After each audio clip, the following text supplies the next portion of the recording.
안녕하세요. 저는 경기도에 사는 30대 여성입니다. 현재는 회사와 멀지 않는 곳에서 혼자 살고 있어요. 얼마 전까지만 하더라도 부모님과 살다가 결혼하고 나서 남편과 살 뻔했지만 이렇게 혼자 살게 되었네요. 살 뻔했다고 이야기하는 이유는 정말 말 그대로 살 뻔해서입니다. 신혼여행을 다녀오자마자 결혼이 깨졌으니까요. 뭐 결혼을 깨는 사람들도 많고 이혼을 하는 사람도 많지만 저같이 신혼여행을 하고 온 당일에 결혼이 깨진 사람은 흔하지는 않을 것 같네요. 지금부터 제 결혼과 그 결혼이 깨진 이유에 관해 이야기해 보겠습니다. 아마 속이 아주 답답하실 거라고 생각되네요. 남편과 저는 연애 결혼입니다. 지금은 직장이 다른데 그 전에는 같은 회사에 다녔었거든요. 이런 말 인제 와서 무슨 소용인가 싶지만 제가 인기가 조금 많은 편이거든요. 저는 민주 씨를 정말 좋아합니다. 남편은 돌쇠 같은 타입이었어요. 오직하게 그 자리에서 계속 좋아한다고 마음을 표현하는 사람 말이죠. 어르신들이 그런 말씀들 많이 하시잖아요. 그런 남자가 진짜 좋은 남자라고 말입니다. 저도 한때 그렇게 생각했었죠. 더구나 저는 그전 연애에서 상처를 굉장히 많이 받았었습니다. 바람기가 있는 나쁜 남자와의 연애였거든요. 그래서 다음 연애는 정말 착한 남자랑 해야지. 정말로 성품 하나만 봐야지. 이런 생각을 하고 있던 찰나에 남편을 만나게 된 거죠. 그런 이유로 남편을 불같이 사랑하지는 않았습니다. 하지만 정말 믿고 의지했어요. 좋은 사람이라고 생각했고 또 결혼하려면 이런 사람이랑 해야 한다고 생각했으니까요. 그래서 연애 기간이 1년이 넘어가던 날 남편의 프로포즈도 바로 오케이 했습니다. 거절할 이유가 없으니까요. 뭐 주변에서는 이렇게들 이야기하곤 했어요. 너같이 남자가 따르는 타입이면 더 조건 좋은 남자랑 결혼할 수도 있지 않나?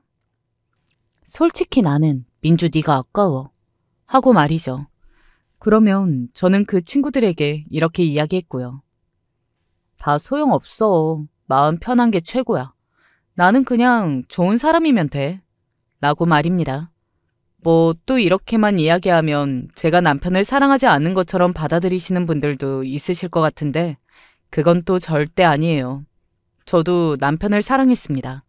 그게 막 불같지는 않았다 뿐이지. 아무리 좋은 사람이라도 그 이유 하나만으로 결혼을 망설임 없이 결정할 수 있는 사람이 얼마나 되겠어요. 저희 집안은 평범했거든요. 아빠도 그냥 평범한 직장을 다니셨고 엄마도 전업주부셨는데 가끔 여기저기 아르바이트 하러 가시는 정도? 딱 그 정도였어요. 빚 없고 그래도 우리 가족 지낼 수 있는 집 있고 마지막으로 남에게 아쉬운 소리 하지 않아도 되는 그 정도는 되었습니다. 욕심 없이 살면 불만 없을 만큼은 되었어요. 남편의 집안은 그보다 조금 낫기는 했습니다. 남편의 아버지인 그러니까 제 시아버지가 될 뻔했던 아버님이 대기업에서 꽤 높은 직급으로 있으셨다고 이야기 들었던 적이 있어요. 그리고 시어머니도 집안이 괜찮아서 물려받으신 재산이 조금 된다고 했고요. 인사를 드리러 집에 갔을 때도 저희 집보다도 좋아 보였습니다. 그렇다고 엄청나게 부자다? 이런 건 절대 아니고요. 그건 남편도 여러 번 이야기하기는 했었어요. 그래도 결혼하는 아들 자식 집 하나는 해줄 정도는 되셨습니다.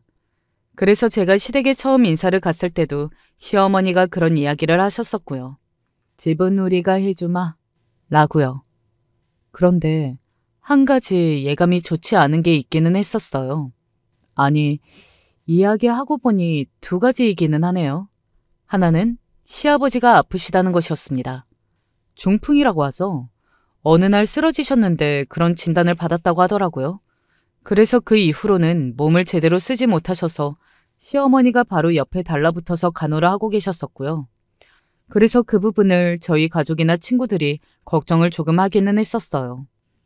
그래도 너도 고생할 텐데. 결국에는 네 차지가 된다니까? 그러면 저는 그들에게 이렇게 이야기했었고요. 오빠가 그럴 일은 절대 없을 거라고 했어. 그리고 혹시 그런 일 생기면 요양보호사 쓰면 된다고도 했고. 그러니까 너무 걱정하지 마. 라고 말이죠. 실제로 남편과 그런 이야기는 다 마친 상태였거든요. 언젠가 우리가 아프신 시부모님을 모셔야 하는 상황이 되면 좋은 요양원을 알아봐드리거나 요양보호사를 쓰면 된다고 말이죠. 그리고 두 번째는 시어머니의 성격이었습니다.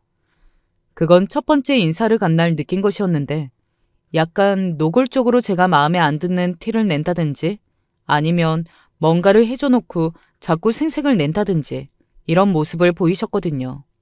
예를 들어 이렇게 말이죠. 나는 얼굴 예쁜 여자들 안 믿는데? 얘는 얼굴만큼 마음씨도 고와요. 사람 속내를 어떻게 다 아니? 또 이런 말도 하셨었습니다. 너는 정말 내 아들이랑 시부모님한테 잘해야 한다. 요즘 같은 세상에 아들 장가 간다고 이렇게 집을 전세도 아니고 매매로 턱턱 사주는 시부모가 흔한 줄 아니? 너는 정말 호강하는 거니까 정말로 잘해야 돼. 그 이후로도 만날 때마다 너는 호강한다. 너같이 복받은 애가 어디 있냐. 이런 말씀들을 하셨었고요.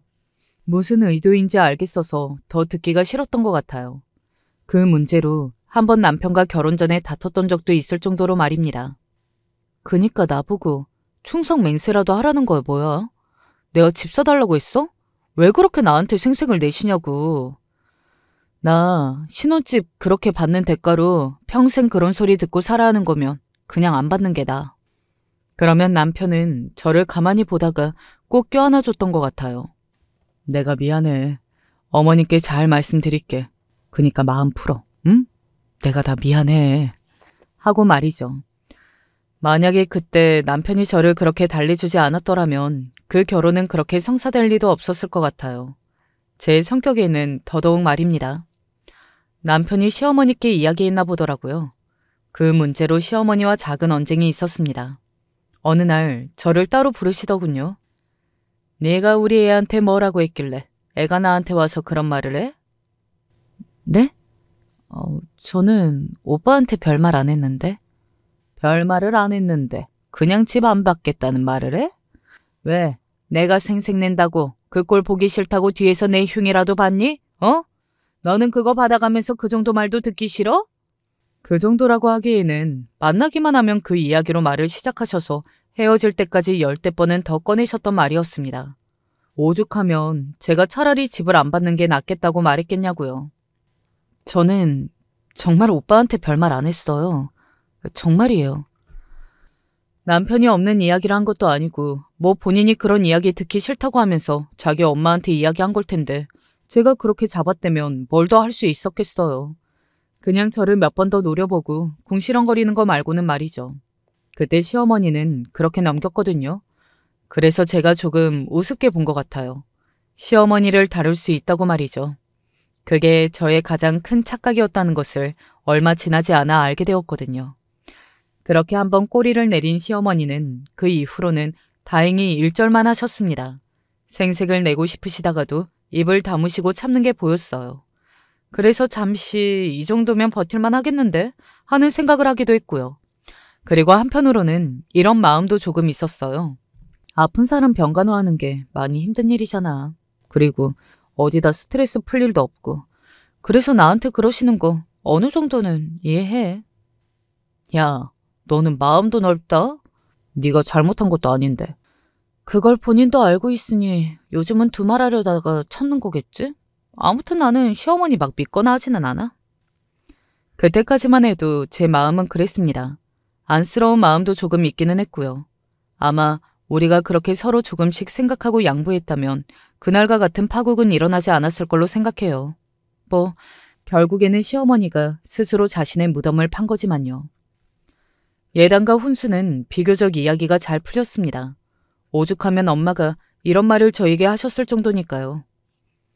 이 시어머니 유별나 돼서 걱정했는데 만나서 이야기해보니까 그 정도는 아닌 것 같은데? 사람이 말도 좀 통한 것 같고. 이렇게 말입니다. 그래서 나중에 그런 일이 있을 줄은 그 누구도 예상하지 못했어요. 뭐 기본 성깔은 있으신 분이라고 생각했지만 그래도 상식적인 사람이라고 생각했으니까요.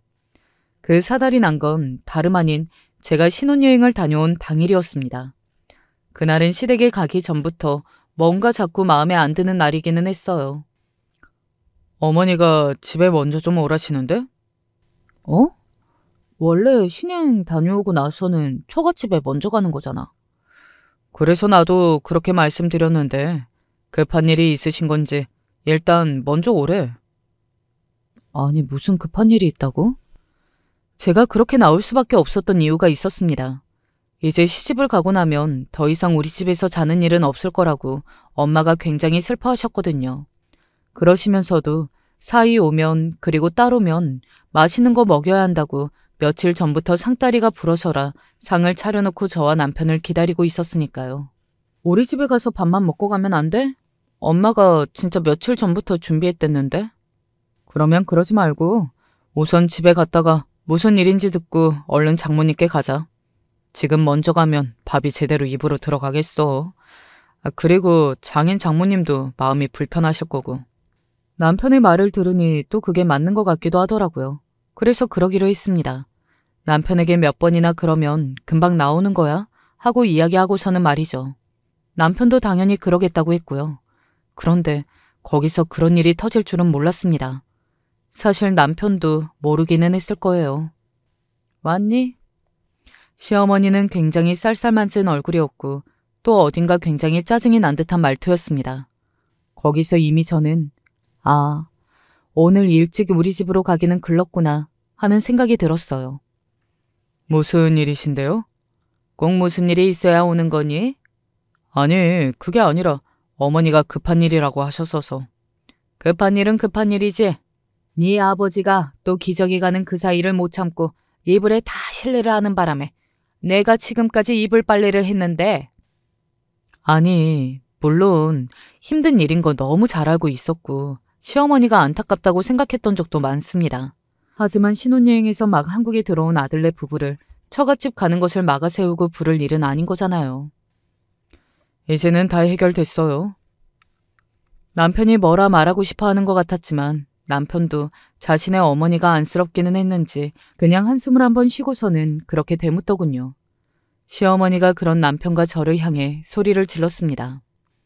누구는 방구석에 처박혀서 지 아버지 똥이나 닦고 있는데 누구는 유럽으로 신혼여행이나 다녀오고 내가 억울해서 살겠니? 어? 아니, 그런 말을 신혼여행 막 다녀온 아들네 부부에게 할 말이냐고요. 물론 억울하고 짜증나고 하기 싫을 수도 있지만 그래서 남편이 몇 번이나 요양보호사를 쓰시라 했던 걸로 알거든요. 그런데 매번 돈 이야기하면서 거절한 건 시어머니였습니다. 그렇다고 돈이 없는 것도 아니면서 말이죠. 화풀이라 하러 저희를 부른 게 너무 명확했습니다. 내가 진짜 어디다 소리라도 안 지르면 죽을 것 같아서 그래. 그렇게 힘드시면 요양보호사 쓰시라고 했잖아요. 제가 도와드린다고. 멀쩡히 간호할 수 있는 사람이 있는데 왜 돈을 써? 어머니가 너무 힘들어 하시니까 그렇죠. 그 정도로 힘들면 돈을 좀 쓰는 게 나아요. 구구절절 남편의 말들이 다 맞는 말들이었습니다. 제가 옆에서 가만히 고개를 끄덕였고 순간적으로 어떤 눈빛이 느껴져서 고개를 들었어요. 아니나 다를까 시어머니가 저를 째려보고 있더군요. 뭐 그런 심리였을 수도 있다고 생각은 합니다. 본인은 이렇게 방구석에서 남편 똥기저귀나 갈아대고 있는데 며느리는 유럽으로 신나게 신혼여행 갔다고 생각하면 억울하고 부러울 수 있죠. 하지만 그건 며느리인 제 탓이 아니잖아요. 왜 그 분노가 저를 향하느냐 말입니다. 저는 그 집 식구가 된 지 그때 막 일주일이 조금 지난 사람이었는데 말이죠. 나가서 과일 좀 사와라. 그때 갑자기 시어머니가 남편에게 그렇게 이야기했습니다. 남편이 갑자기 그게 무슨 말이냐는 듯한 얼굴로 시어머니를 바라봤어요. 갑자기 달고 시원한 게 먹고 싶어서 그런다. 그거 하나 사주고 가던지 해. 남편이 시어머니의 그 말을 듣자마자 자리에서 벌떡 일어섰어요. 남편은 아마 빨리 사드리고 나를 데리고 처갓집으로 가야겠다. 그렇게 생각한 것 같았습니다. 그러니 자리에서 그렇게 재빨리 일어나서 나갔던 거고요. 시어머니는 그런 남편을 노려봤습니다. 사실 저도 조금 눈치가 없다고는 생각했던 것 같네요. 남편이 나가자마자 시어머니가 자리에서 벌떡 일어섰습니다. 그리고는 시아버지가 계시는 안방으로 저벅저벅 걸어가셨어요. 저는 그냥 시아버지의 상태를 확인하러 들어가시나 보다 생각했습니다. 그런데 갑자기 손에 뭔가를 들고 안방에서 나오시더군요. 그게 제가 그게 뭔지 제대로 확인도 하기 전에 엄청나게 충격적인 일이 제 앞에 닥쳤습니다. 무언가가 제 얼굴로 날아든 겁니다. 그다지 아프지는 않았지만 그 상황 자체가 너무 충격적이잖아요. 그래서 한동안 상황 파악을 하느라 멍하게 앉아 있었어요. 그런 저에게 시어머니가 큰 목소리로 소리쳤습니다. 이거 어떻게 하는지부터 배워. 시어머니 그 말에 고개를 내려 땅에 떨어진 그것을 확인하니 그건 다름 아닌 기저귀였어요. 기저귀의 정체를 확인한 제가 그게 대체 무슨 말이냐는 얼굴로 고개를 들어 시어머니의 얼굴을 바라봤습니다. 뭘 멀뚱히 보고 섰어? 이제 며느리인 네가 모셔라. 나는 더 이상 못하겠다. 그러니까 시어머니는 그날 저에게 그 이야기를 하기 위해서 신혼여행을 다녀온 아들네 부부를 곧장 오라고 부른 겁니다. 그리고 남편을 과일을 사오라고 내보낸 거고요. 네? 한국말 못 알아먹어? 이제는 네가 하라고. 나는 못하겠으니까. 제가 왜요? 그 제가 왜요라는 말은 저도 모르게 나간 말이었습니다. 진심으로 그냥 그 말이 툭 하고 튀어나왔어요. 얼마나 어이가 없었으면 저도 모르게 그런 말이 튀어나왔겠어요. 하지만 시어머니는 그 말에 화가 단단히 난 것 같아 보였습니다. 뭐? 제가 왜요? 아니, 저는 직장도 다녀야 하고 그리고 저는 며느리인데 왜 시아버지 병수발을 해요? 무슨 소리야? 네가 며느리니까 해야지. 저 이 집 가족 된 지 이제 일주일 조금 지났는데요. 평생을 아버님 덕 보고 사는 어머님 아들한테 하라는 것도 아니고 왜 남의 집 딸로 평생을 산 저한테 제 아버지도 아닌 분의 병시중을 맡기시는 거냐고요. 당연히 이게 더 이상한 거 아니에요? 저는 그때나 지금이나 저는 맞는 말만 했다고 생각합니다. 그리고 시어머니도 제 말이 맞는 말이라고 아셨을 거예요. 그러니 그 다음에 뭐라 다른 말을 하지 못하고 소리를 지르고 욕만 하고 그랬던 거겠죠. 너 말 다 했어? 요즘 것들이 이래서 안 돼. 부모님의 은혜도 모르고. 그러니까 저는 그 은혜를 저희 부모님께 갚으면 되는 거 아니에요? 네가 왜 우리한테 받은 게 없어? 집 받아갔잖아. 그리고 우리 아들도 우리가 낳고 기른 건데. 결혼은 저 혼자 하는 것도 아니고 둘이 함께 하는 거고요. 그렇게 따지면 저희 부모님이 아프실 때 남편더러 저희 부모님 병시중 들라고 해도 되는 건가요? 저희 부모님이 저를 낳았고 그런 저와 결혼한 건 남편이니까. 시어머니는 잠시 말이 없이 저를 바라보셨습니다. 하지만 저는 봤어요. 시어머니의 손이 부들부들 떨리는 것을 말입니다. 그건 명백한 분노였어요. 대체 뭐가 그렇게 화가 난 건지는 아직도 잘 모르겠습니다. 저는 맞는 말만 했고 시어머니는 맞지 않은 말만 한 건데요. 너 정말 신혼여행 다녀오자마자 소박 맞고 싶니? 어? 아마 그게 시어머니가 꺼낼 수 있는 가장 강력한 카드이지 않았을까 싶어요. 이제 막 결혼하고 온 신혼부부에게 할 수 있는 최악의 말입니다. 그것만 봐도 시어머니가 얼마나 옛날 사람의 사고방식을 가졌는지 알 수 있기는 한 것 같아요. 요즘 같은 시대에 어떤 여자가 그런 게 협박이 된단 말입니까? 이혼이 흉인 시대도 아닌데. 게다가 저는 소박 안 놓으셔도 돼요. 뭐? 아직 저 법적으로 유부녀 아니거든요. 순간 시어머니가 무슨 소리를 하는 얼굴로 저를 바라봤습니다. 저는 그런 시어머니를 향해 또박또박 한 글자 한 글자 눌러서 말했어요. 진짜 어이가 없어. 저 아직 혼인신고 안 한 거 모르셨어요? 뭐? 시어머니의 그 표정을 보니 정말 모르셨던 모양이더라고요. 나중에 들었는데 남편이 지나가듯 식 올리기 전에 혼인신고부터 해야겠다. 그런 식으로 이야기를 했었답니다. 그래서 시어머니는 아마도 제가 혼인신고를 한 걸로 생각하셨던 것 같아요. 아니 뭐 설사 혼인신고를 했다고 해도 이혼을 하지 못할 이유는 없습니다. 만약 그랬다 하더라도 저는 그날 그 자리를 박차고 나왔을 거예요. 뭐 혼인신고를 했다고 해도 달라지는 건 없었겠지만 귀찮은 일 하나 덜었네요. 따로 서류 정리 안 해도 돼서. 너 지금... 시어머니는 말을 더듬거리며 저를 바라봤습니다. 제가 그렇게까지 나올 거라고는 상상도 못한 사람 같았어요. 그것도 참 어이가 없는 부분이네요. 정말 갈라서기라도 한다는 말이니? 엊그제 결혼한 애들이? 그 엊그제 결혼한 애들 이런 식으로 갈라놓은 건 제가 아니라 어머님이세요. 겨우 이깟 일로? 겨우 이깟 일이라뇨. 방금 어머님은 제가 이 집에서 며느리로 살면 저를 어떻게 대할지를 한 번에 다 보여주신 거잖아요.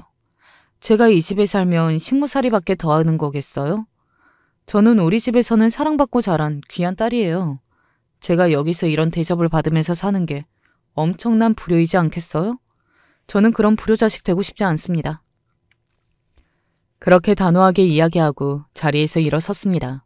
시어머니는 제가 이렇게까지 나올 거라고는 상상도 못했던 건지 어쩐 건지 당황해서 어버버거리는 게 보였어요. 그 순간 현관문이 열리는 소리가 들리고 남편이 들어왔습니다. 어머니, 과일 사왔어요. 남편은 밝은 목소리로 그렇게 말했다가 저희 두 사람의 분위기를 보고 입을 다물었어요. 시어머니가 먼저 선수를 치듯 약간은 울먹이는 듯한 목소리로 남편을 향해 말했습니다. 야, 얘가 내가 네 아버지 기저귀 가는 거 좀 도와달라고 했다가 너랑은 못 살겠다고 자기 집으로 간다고 한다. 나보고 소리를 버럭버럭 치르면서. 말이 아다르고 어다르다고 전체적으로 보면 맞는 말이기는 했지만 너무 많은 걸 빼먹으셨잖아요. 저는 그런 시어머니를 가만히 바라보다가 피식 웃었습니다. 그리고서는 이렇게 말했어요. 그때는 이미 남편과 더는 살 생각이 없었거든요. 시어머니가 그렇게 나오니 아무 잘못을 한 것이 없는 남편에게도 오만정이 다 떨어지는 기분이었으니까요. 말은 똑바로 하셔야죠. 저 사람 나가자마자 안방으로 가셔서 기저귀 들고 오셔서는 제 얼굴에 던지셨잖아요. 그리고는 앞으로 네 시아버지는 네가 모셔라. 이렇게 이야기하셨고요.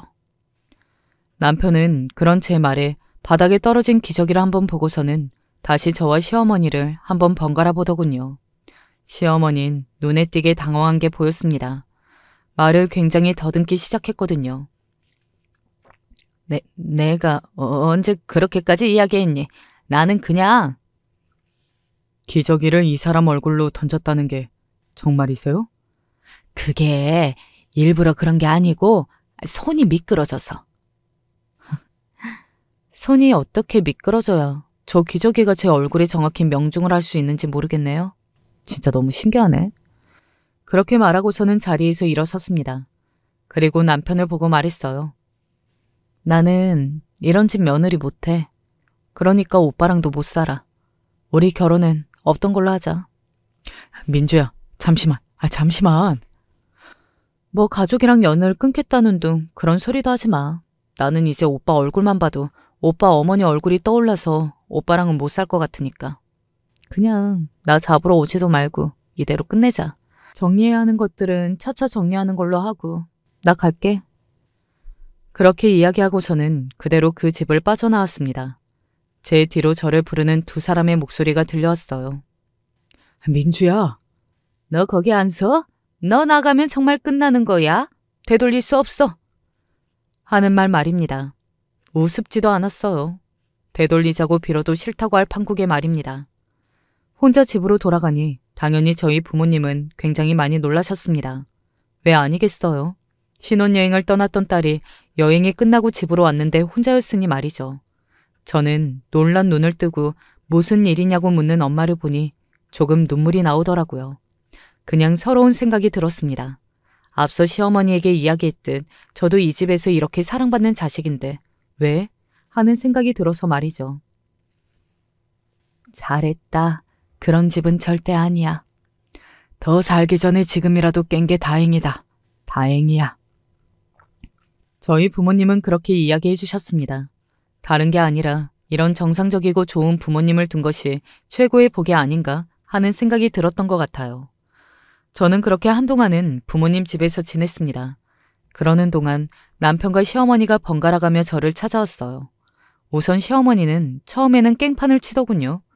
진짜 그렇게까지 나올 줄은 몰랐습니다. 대박이라고 생각했던 것 같아요. 이렇게 이혼시키면 딸내미 앞길이 평탄할 것 같소? 온 동네에 이미 결혼했다고 소문이 다 났을 텐데 어디 제대로 된 집에 시집이나 갈 수 있겠냐는 말이요. 그런 집에 시집 보내느니 혼자 사는 게 낫지. 뭐라고요? 그런 집에서 평생 구박대기로 시아버지 병수발이나 드는 게 우리 딸 앞길 막는 거지 않을까요? 혼자 사는 게 훨씬 낫지. 그런 집에 시집 보내느니 그냥 이렇게 사는 게 100배는 나으니까 그런 말은 안 통해요. 저희 엄마의 그런 반응마저 시어머니의 예상 바뀐 듯 하더라고요. 아니 그래도 요즘 시어머니들은 예전에 비해 많이 나아졌다고들 하는데 저희 시어머니만 무슨 조선시대에서 살다 온 사람 같다고 생각했던 것 같아요. 요즘 같은 세상에 그걸 다 참고 사는 여자가 어디 있느냐는 말입니다.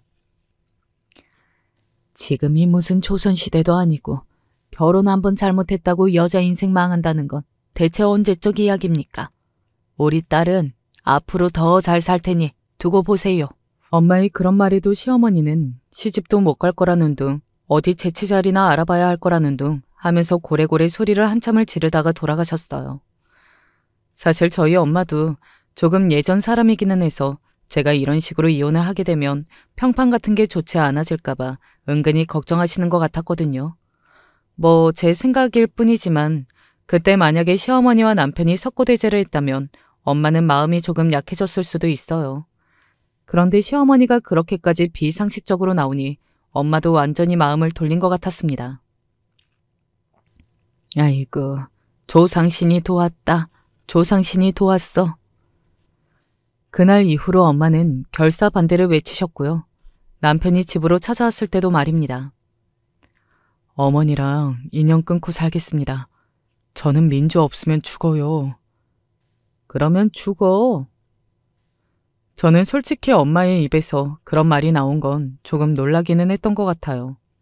저희 엄마는 그런 험한 소리를 원래는 못하시는 분이셨거든요. 남편도 놀란 듯 했고요. 그런 집에 우리 딸 보내는 건 나더러 죽으라는 말이나 마찬가지야. 그리고 인연을 끊고 산다고 하는데 피는 물보다 진하다는 말도 모르나? 자네한테는 부모님이니 고생하시는 거 보면 언젠가는 마음이 약해지기 마련이야. 그때 되면 자네 태도가 바뀌면 자식들 낳고 사는 우리 딸은 더더욱 새 출발하기가 힘들어지고 절대 그 꼴은 못 보내. 지금이 갈라서야 할 때야. 그러니까 자네도 포기하고 그만 돌아가. 하지만 남편은 포기하지 않았습니다. 여보, 내가 더 잘할게. 당신이 잘한다고 해결되는 문제가 아니야. 당신 엄마가 당신 엄마인 게 바뀌지 않은 이상 나는 당신이랑 다시 시작할 생각 없어. 그러니까 그만 힘 빼고 돌아가. 남편은 그 이후로도 몇 번이나 저를 찾아와서 설득하려 했지만 저나 저희 부모님이 너무나 완강했어요. 그래서 포기할 수밖에 없었고요. 완전히 정리되는 것에는 시간이 조금 걸렸습니다. 뭐 별거 안 했다고는 하나 그래도 결혼을 준비하는 과정에서 준비했던 것들이 적지는 않았으니까요. 모든 것이 다 정리가 되고 남편과 만났을 때가 생각이 나네요. 남편은 살이 많이 빠져 있더라고요. 마음고생을 많이 한 듯 보였습니다. 어머니 요양보호사 쓰기로 하셨어. 그래, 어머니를 위해서라도 그게 잘된 일이네. 지금은 많이 후회하고 계셔. 진심으로 그렇게 생각했습니다. 그 정도로 스트레스를 받는다면 본인 정신 건강에도 좋은 일은 아니니까요. 그리고 누군가의 도움을 받는다고 해서 그 사람에 대한 진심이나 마음이 없는 게 되는 것도 아니라고 생각하고 말이죠. 이런 이야기 소용없는 거 알지만 어머니가 그때 미안했다고 전해달라고 하셨어. 제가 가만히 고개를 끄덕였습니다.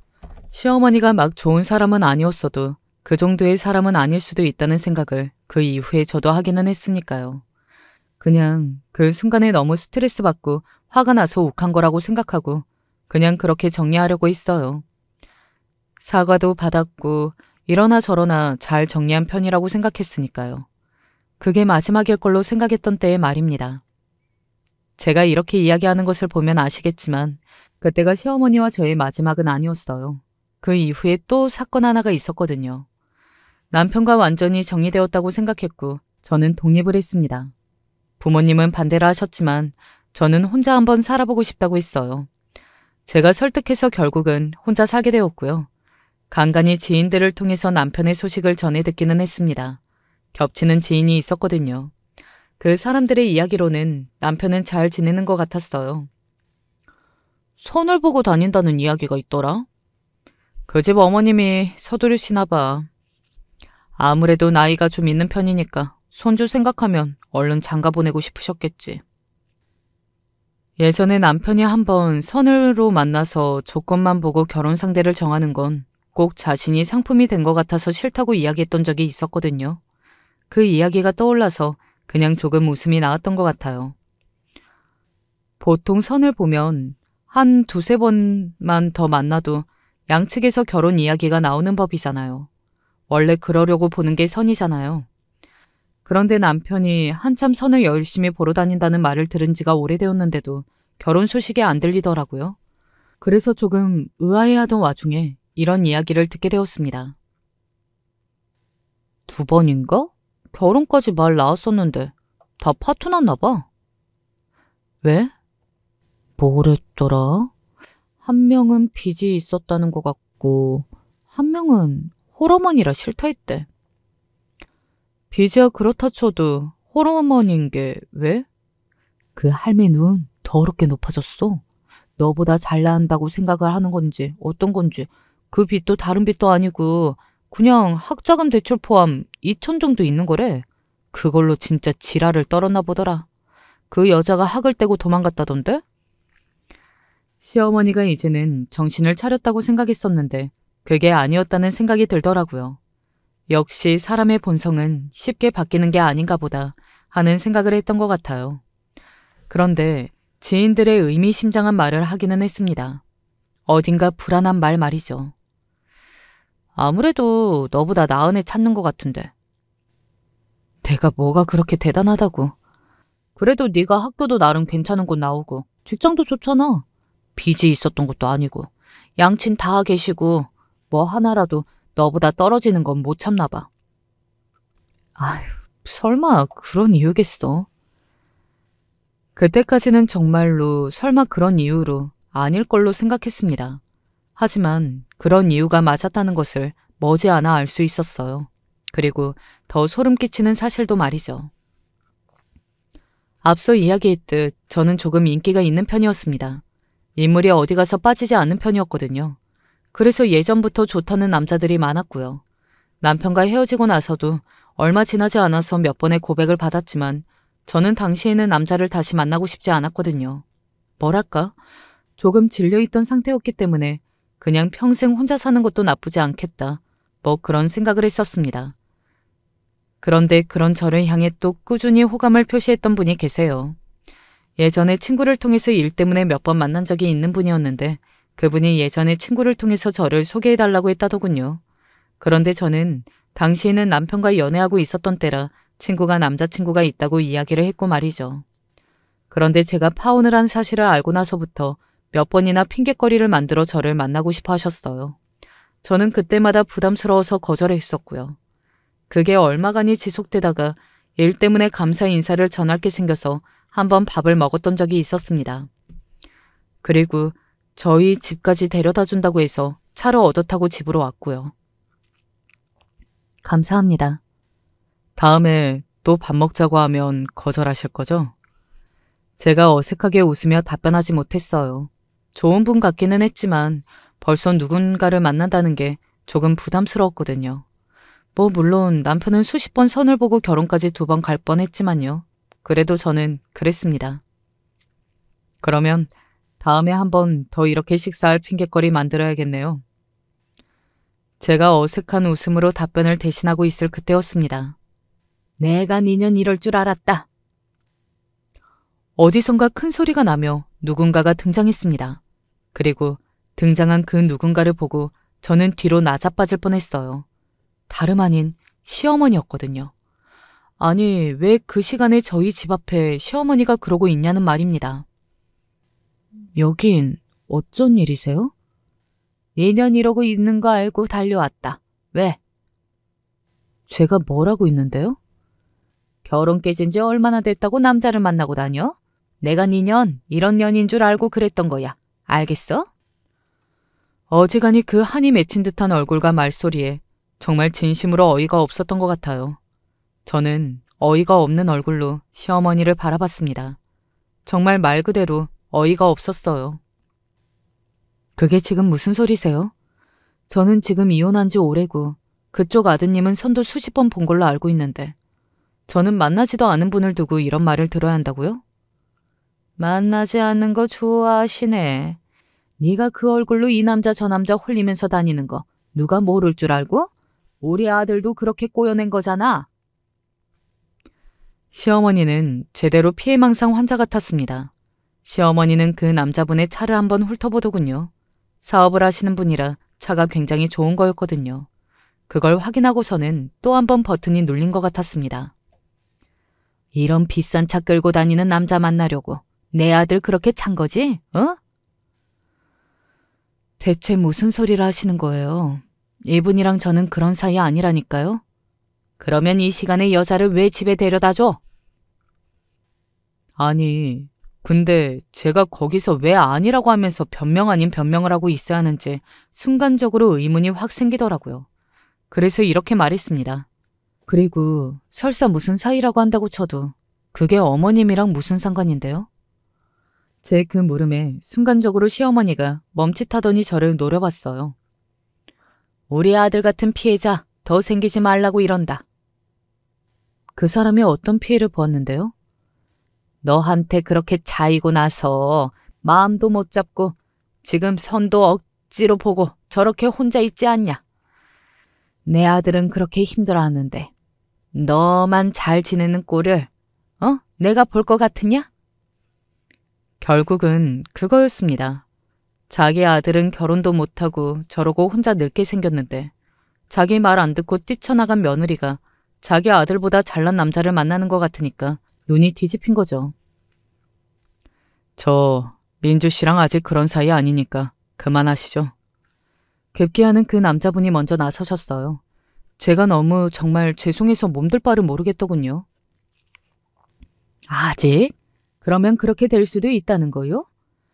시어머니는 그 말에 또 꽂혀서는 그 남자분께 그렇게 소리를 지르시더군요. 정말 상상 이상의 분이라는 생각이 들어서 고개를 절레절레 젓게 되었던 것 같네요. 저는 그러기를 바라지만 남녀의 일이라는 게 또 모르는 거니까요. 이 년이 어떤 년인지 알고 좋아한다는 말이요? 착하고 예쁜 분이라는 건 아는데요. 착하기는 개뿔. 아픈 지 시아버지 모시기 싫다고 뛰쳐나간 애가 뭐가 착해. 그 남자분이 질린다는 얼굴로 시어머니를 가만히 바라봤습니다. 제가 어떻게 파혼했는지 이미 친구들에게 이야기를 들어서 다 알고 있는 분이시기는 했지만 만약에 그렇지 않더라도 시어머니의 그런 모습을 보고 알 수 있었을 거예요. 제가 잘못해서 파혼한 게 아니라는 것을 말입니다. 저런 시어머니 밑에서 버틸 수 있는 며느리는 없을 테니까요. 그리고 그분도 그렇게 생각하시는 듯 했어요. 그 이야기는 이미 다 알고 있는 이야기이기도 하지만 만약에 몰랐다고 해도 오늘 일만 보고서도 알았을 것 같네요. 민주 씨에게 잘못이 있어서 파혼을 한 게 아니라는 걸요. 뭐요? 이렇게 처음 보는 사람에게도 예의 없이 버럭버럭 소리를 지르시고 남의 집 앞에 와서 소란을 피우는 몰상식한 분을 시댁 어르신으로 두고 싶은 사람은 그 어디에도 없지 않겠습니까? 그분의 한마디 한마디에 시어머니가 바들바들 떠는 게 느껴졌습니다. 하지만 다 옳은 말이라 뭐라 반박도 못하더군요. 그저 이렇게 악을 쓸 뿐 말이죠. 내가 얘한테 얼마나 한이 맺혔으면 이런 짓까지 할 거라고 그렇게 생각해야지. 어르신 말씀처럼 아픈 시아버지 모시기 싫다고 뛰쳐나간 게 죽을 죄는 아니잖아요. 설사 그 말이 맞다고 해도 말입니다. 뭐요? 그런데 고작 그런 이유로 이미 이혼한 며느리 집 앞에 이렇게 찾아와서는 남도 있는데 이렇게 소리를 질러내며 행패 부리시는 게 정상이라고 보시는 건가요? 조목조목 틀린 말 하나가 없었습니다. 이러다 고성방가로 신고 들어갈 것 같으니 그만하시죠. 민주 씨도 그만 들어가요. 뭘 그만해? 정말 경찰을 불러야 끝을 내겠습니까? 그 남자분의 그 마지막 말은 꽤 무서웠습니다. 굉장히 단호한 얼굴과 목소리로 그렇게 말씀하셨거든요. 시어머니도 움찔할 만큼 말이죠. 좋게 말로 돌아가시라고 할 때 돌아가세요. 그래도 어르신이라서 제가 이나마 예의 지키는 거니까. 아시겠어요? 저도 속으로 조금 무섭다는 생각을 했을 정도니까 아마 시어머니는 더했겠죠. 저 젊은 사람이 어른한테 예의도 없고 그래 끼리끼리 잘 어울리는구만. 그만 돌아가시라고 했습니다. 시어머니는 그제야 돌아갔습니다. 그러면서도 뒤를 돌아보며 궁시렁거리는 것을 잊지 않았고요. 그 모습을 보는데 화가 나기는커녕 그냥 어이가 없더라고요. 그 정도의 사람이라고는 생각 안 해봤는데 그 정도의 사람이었구나 싶고 말이죠. 그리고 대래 그 사건 때문에 그 남자분과 저는 더 가까워졌습니다. 제가 죄송해서 그냥 넘어갈 수가 없겠더라고요. 몇 번 밥을 샀고 그러다 보니 정말 좋은 분인 것 같아서 지금 만남을 이어보고 있는 중이에요. 어떻게 보면 시어머니가 이어준 거나 다름이 없다고 봐야겠네요. 시어머니는 그날 남편에게 말을 한 것 같았습니다. 저에게 새로운 사람이 생겼다는 것을 말이죠. 남편도 얼마 지나지 않아 한번 연락을 해왔었거든요. 그날 일은 내가 대신 사과할게. 됐어. 당신이 잘못한 것도 아닌데 뭐. 어머님한테 들었는데 요즘 만나는 사람이 있다며? 그때는 정식으로 만나는 중이 아니기는 했지만 그래도 이미 다들 그렇게 알고 있는데 구구절절 뭐하러 저 사람한테 설명을 하나 싶어서 아무 대답도 하지 않았어요. 그리고 남편은 저의 그 침묵을 긍정의 표현으로 받아들인 것 같았고요. 이번에는 정말 좋은 사람 만나서 잘 지냈으면 좋겠어.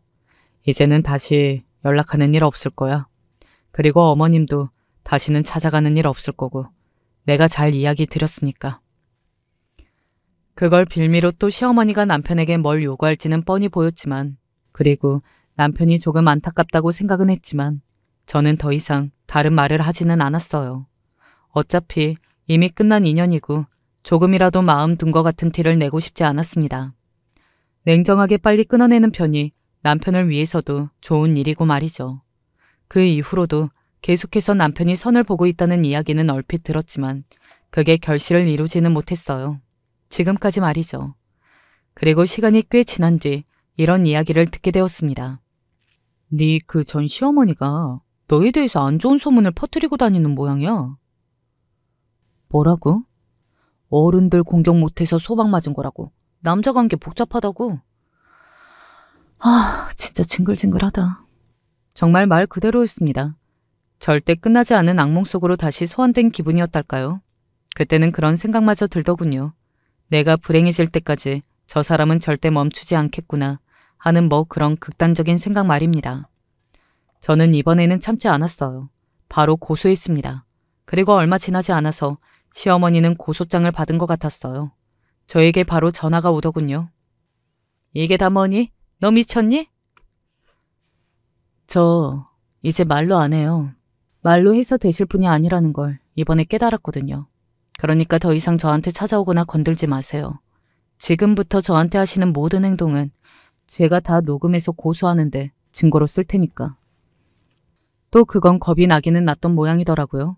그대로 전화를 끊고서는 나중에 법원에서 만나기 전까지 한 번도 연락이 없었으니까요. 법원에서 구구절절 제가 뭘 잘못했는지 그리고 자신이 왜 그럴 수밖에 없었는지를 설명하고 있는 시어머니를 보면서 잠시 불쌍하다는 생각도 했던 것 같아요. 누군가를 미워하는 마음이 저 사람의 감옥이 되었다는 생각이 들더라고요. 평생을 저를 미워하면서 자기 자신을 괴롭게 할 것 같았습니다. 저에게 정신적 피해 보상금을 지급하라는 판결이 나왔어요. 뭐 보상금 자체가 많은 것은 아니었지만 그런 결과를 받았다는 게 중요했습니다. 만약에 이런 일이 한 번 더 발생해서 또다시 제가 고소를 하게 되면 지금 이 판결이 그때 가중처벌의 용으로 쓰이게 될 테니까요. 그리고 시어머니도 그 사실을 알고 있었습니다. 시어머니도 변호사를 고용했으니까요.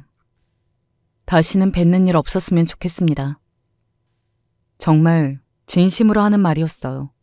이제 그 얼굴도 그 목소리만 들어도 속이 메스꺼리는 기분이었거든요. 누가 할 소리를. 어머님이 먼저 찾아오지 않으시면 저는 어머님 찾아갈 일 없어요. 제 그 말에 시어머니가 잠시 저를 노려봤습니다. 하지만 제가 또 녹음을 하고 있다고 생각한 건지 어쩐 건지 더 이상 말을 하지 않고 자기 입술만을 꼭 깨물더군요. 너는 절대 행복해질 수 없을 게다. 내가 저주할 거니까. 그 말을 끝으로 시어머니는 돌아서 갔습니다. 저는 한숨이 푹 하고 나왔던 것 같아요. 그 뒤로 남편이 결혼을 전제로 만나는 사람이 생겼다는 말을 건네 전해 들었고 이번에는 무사히 그 결혼이 성사되기를 진심으로 바랐어요. 그러면 시어머니가 저에 대한 집착을 내려놓을 걸로 생각했으니까요. 뭐 지금까지는 결혼한다는 말은 없기는 합니다. 그리고 저는 행복해지기 위해서 최선을 다해서 노력하는 중입니다. 너는 행복해질 수 없을 거라고 저에게 저주를 퍼부었던 시어머니의 보란 듯이 행복해져야 하는 어떤 숙제 같은 게 생긴 기분이었거든요. 그래서 요즘은 회사도 열심히 다니고 운동도 시작했고 또 취미도 찾기 위해서 이것저것 배우고 있어요. 물론 그분과의 만남도 잘 이어가고 있고 말이죠. 아직은 결혼을 하거나 할 생각은 없습니다. 더 만나봐야 그럴지 말지 알 수 있을 것 같아요. 지금은 그저 순간순간 행복한 것에 최선을 다하려고요. 그러다 보면 다 잊고 행복해질 날도 올 테고요. 제 이야기는 여기까지입니다. 들으시는 분들이 어떻게 들으셨을지 모르겠네요. 뭐 사람에 따라서는 제가 과하다고 생각할 수도 있겠죠. 세상에는 많은 사람이 있고 많은 의견이 있는 거니까요. 하지만 저는 최선을 다했다고 생각해요. 그리고 후회도 없습니다. 그러니 저를 많이들 응원해 주셨으면 좋겠어요. 저는 이제 그만 이야기를 줄이겠습니다. 마지막까지 제 이야기 들어주셔서 감사합니다.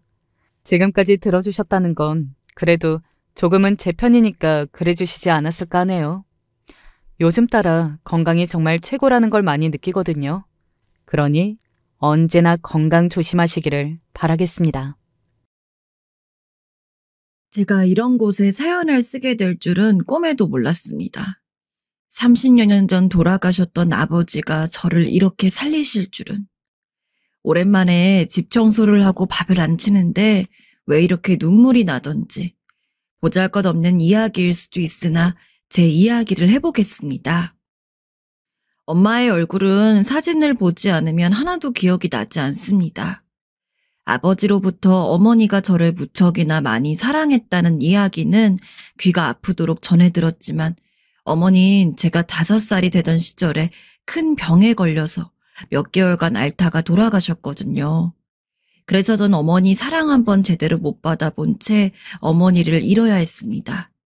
어머니의 장례식에 간 것조차 희미합니다. 사실 너무 어렸을 때 어머니가 돌아가신지라 남들처럼 어머니에 대한 사랑과 그리움이 있냐고 하면 아니라고 생각을 합니다. 다만 아주 가끔 옛날에 찍은 사진들을 보았을 때 그리고 동생을 소중히 안고 있는 어머니를 보면 어렴풋하게 어머니가 지금까지 살아있었으면 얼마나 좋았을까 하고 일어나지도 못할 일을 상상해 보는 것이 전부입니다.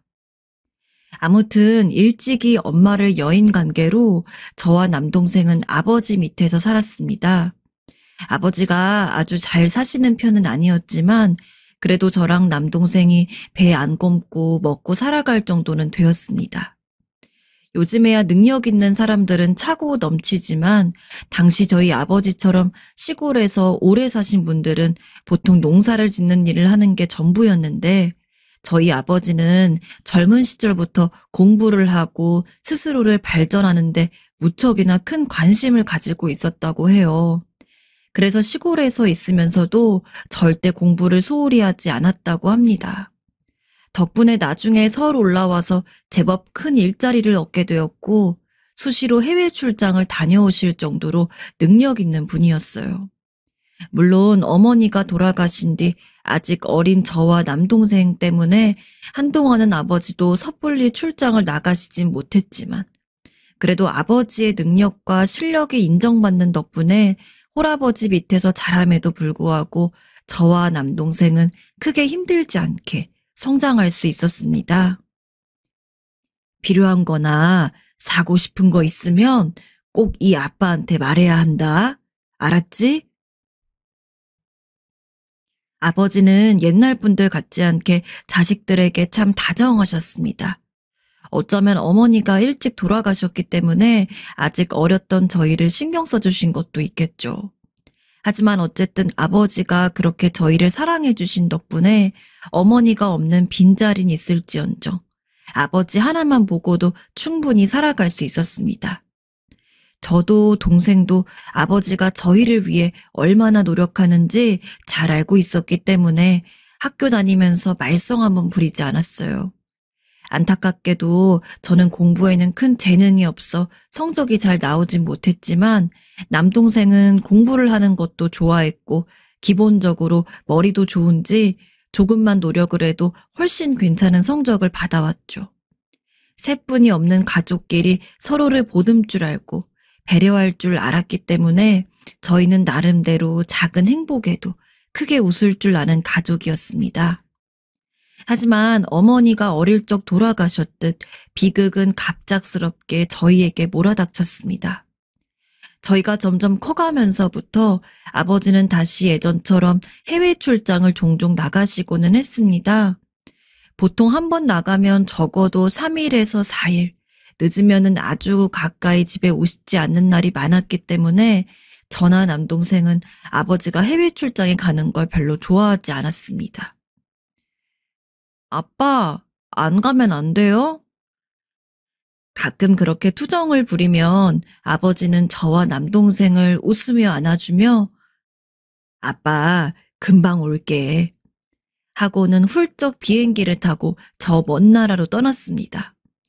안 그래도 형제가 많은 편이 아니기에 아버지가 없는 집은 제법 쓸쓸한 감이 없지 않았지만 그래도 동생이 있었기에 하루하루 아빠는 언제 올까라고 생각을 하며 버텼습니다.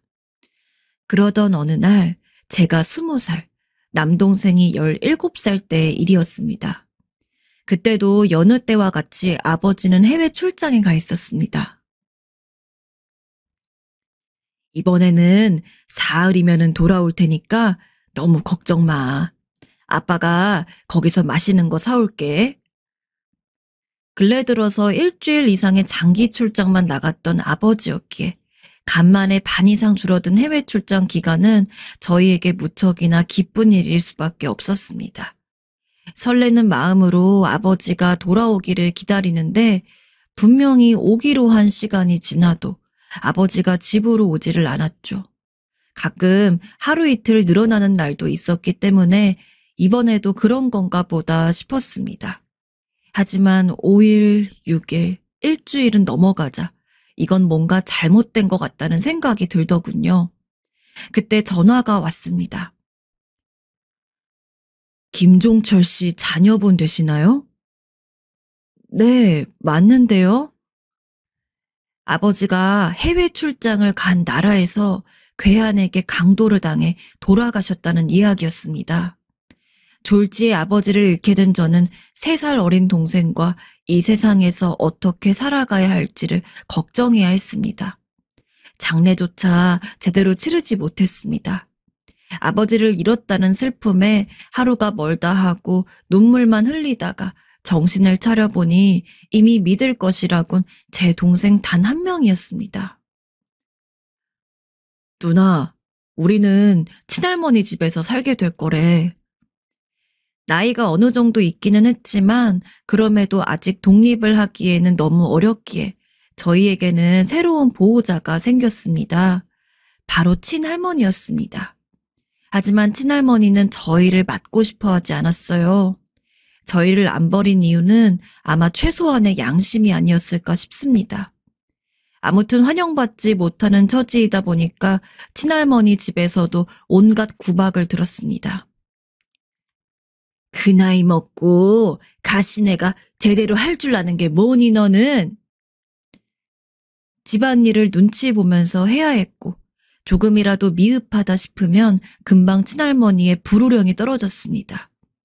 동생이라고 해서 예외는 아니었지만 그래도 동생은 저만큼 혼나진 않았습니다. 그래도 다행이었죠.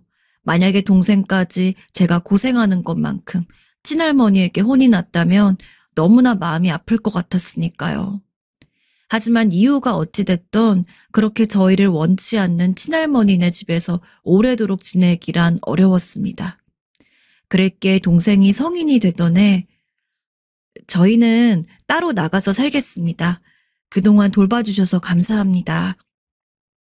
하고 친할머니에게 마지막 인사를 한 뒤 작은 원룸을 잡았습니다.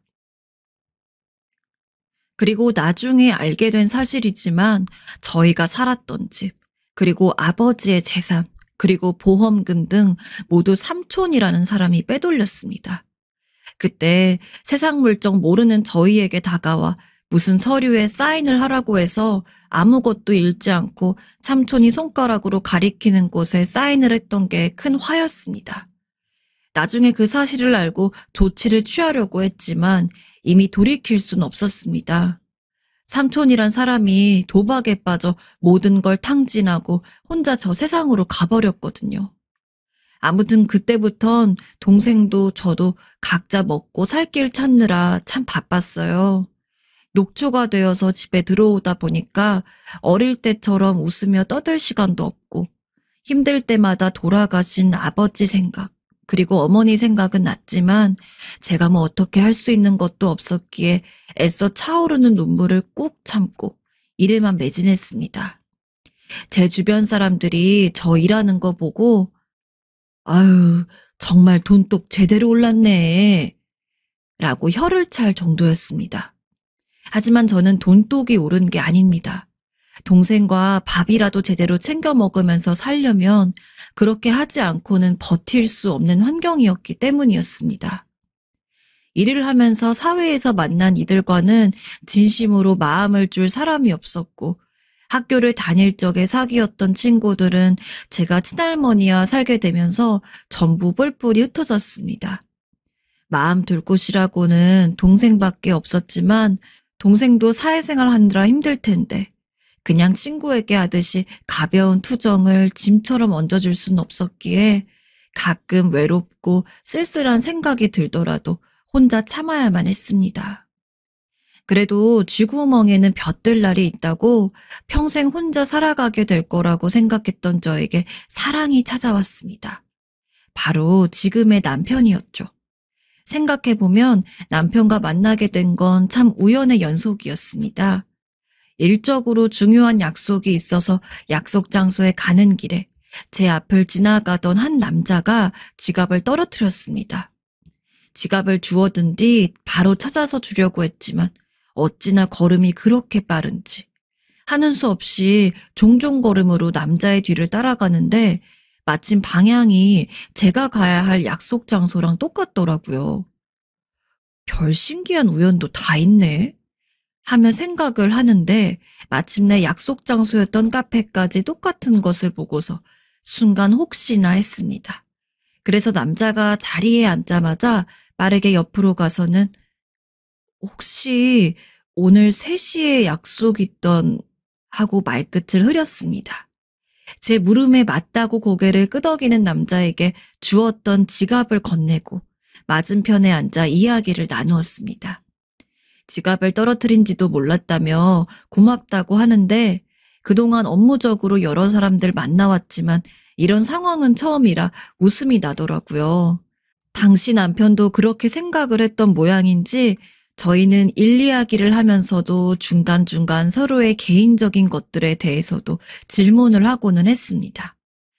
그날의 우연히 인연이 되어서 저희는 연애를 시작하게 되었고 딱 5년 뒤에 결혼까지 했습니다.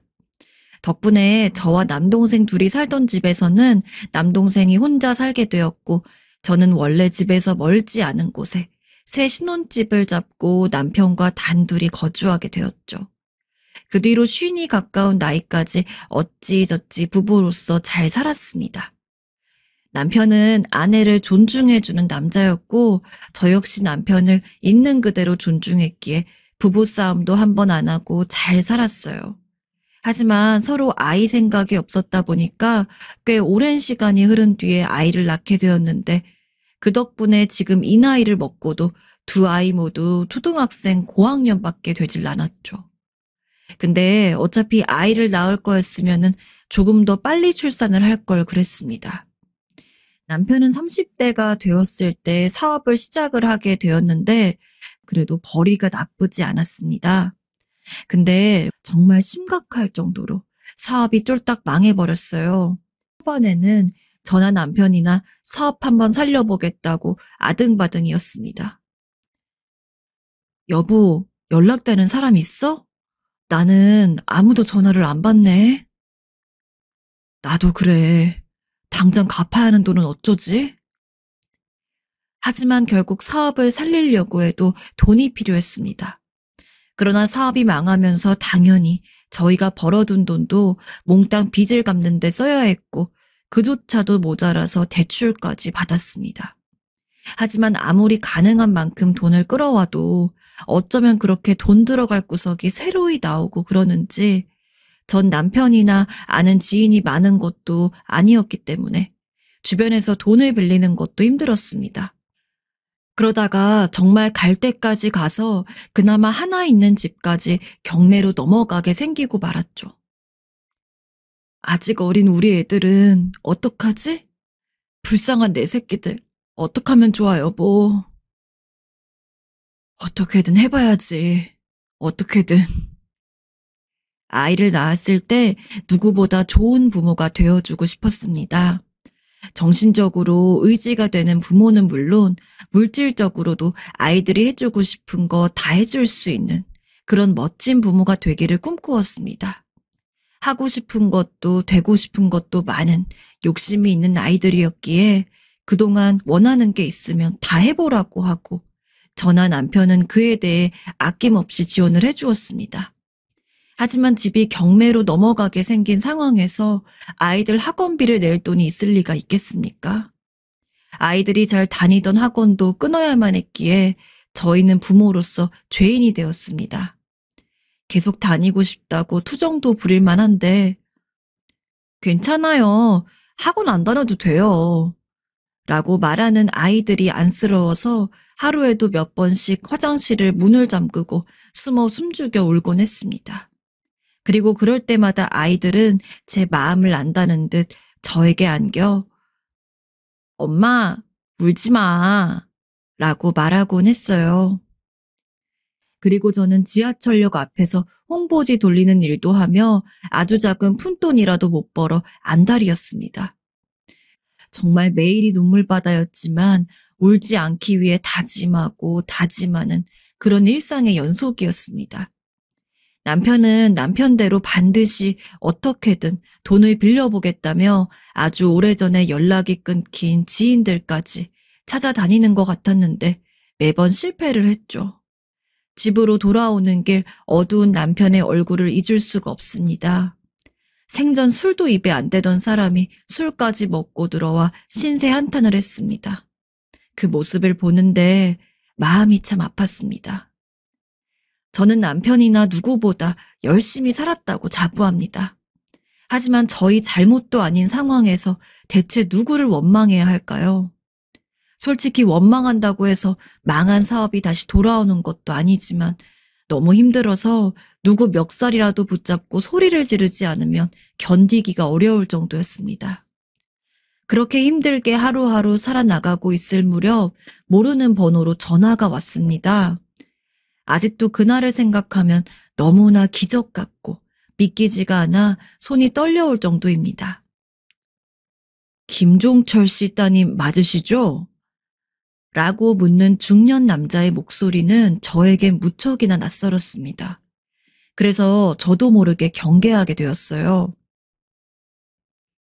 네, 맞습니다만 혹시 누구신지요? 저희 아버지를 아시나요? 전화로는 이야기하기가 좀 길어서 만나서 말씀을 드리고 싶은데 혹시 몇 시간 정도 시간을 내주실 수 있을까요? 장소를 알려주시면 제가 그곳까지 방문하도록 하겠습니다. 요새 워낙 세상이 흉흉하지 않습니까? 그래서 나쁜 쪽으로 의심을 하기도 했습니다. 하지만 돌아가신 지 거의 30년이 지난 아버지 이름을 알고 있다는 부분에서 어쩐지 한 번은 제가 직접 얼굴을 봐야 할 것 같았어요. 그래서 집 근처에 있는 카페 주소를 알려주고 시간에 맞춰서 준비해서 나갔습니다. 가만히 앉아서 녹차 한 잔을 마시면서 기다리니 저랑 비슷한 또래의 남성이 다가오고는 아까 전화드렸었는데 김종철 씨 따님 맞으시죠? 라고 하길래 맞다고 대답을 하고는 앉으라고 권유를 했습니다.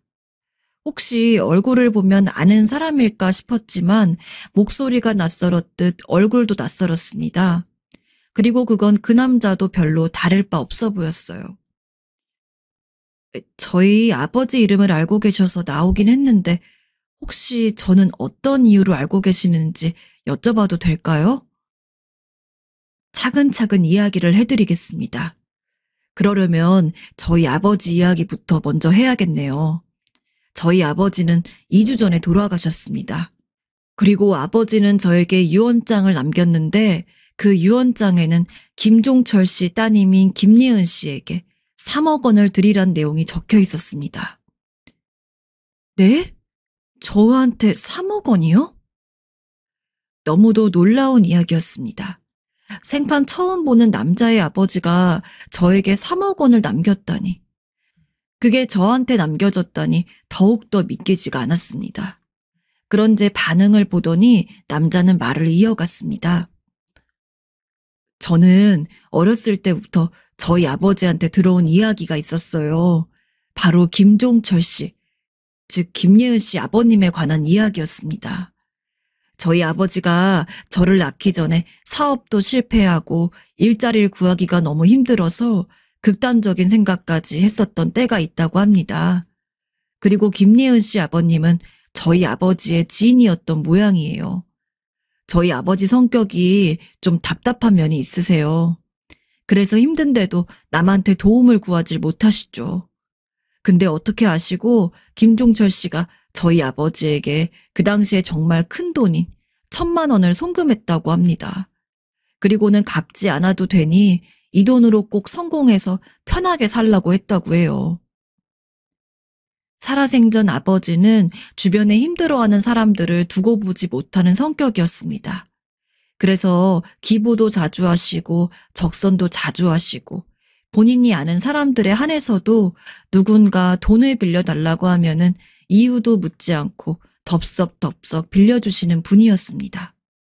하지만 그런 아버지라고 하더라도 본인이 먼저 나서서 돈을 빌려주는 경우는 거의 없었는데 이야기를 들어보면 아마 그 남자의 아버지는 저희 아버지와 무척이나 친한 사이였을 것 같았습니다.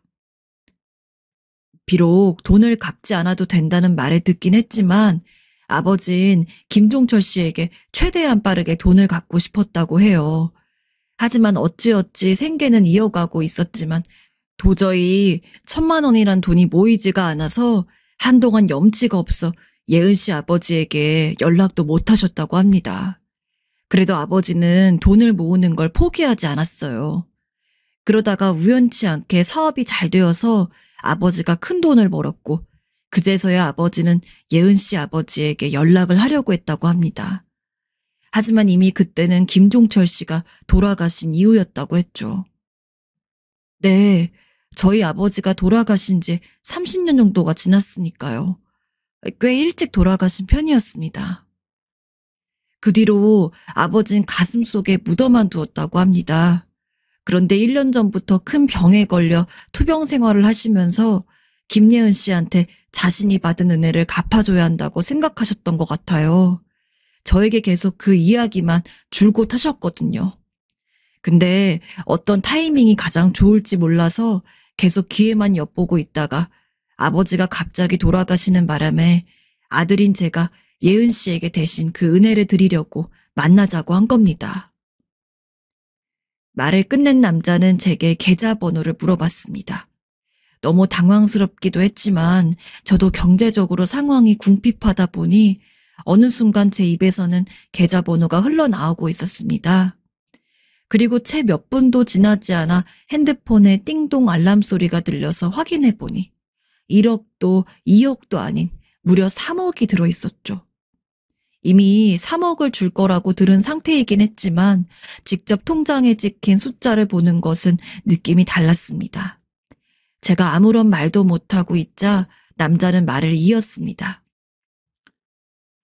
처음 아버지가 받은 돈은 1,000만 원이었지만 본인이 가장 힘들고 좋지 않은 생각까지 하던 상황에서 부탁도 하지 않았는데도 불구하고 선뜻 주어진 돈이었기에 아버진 돌아가시기 전까지도 그에 대해 무척이나 감사하고 계셨어요.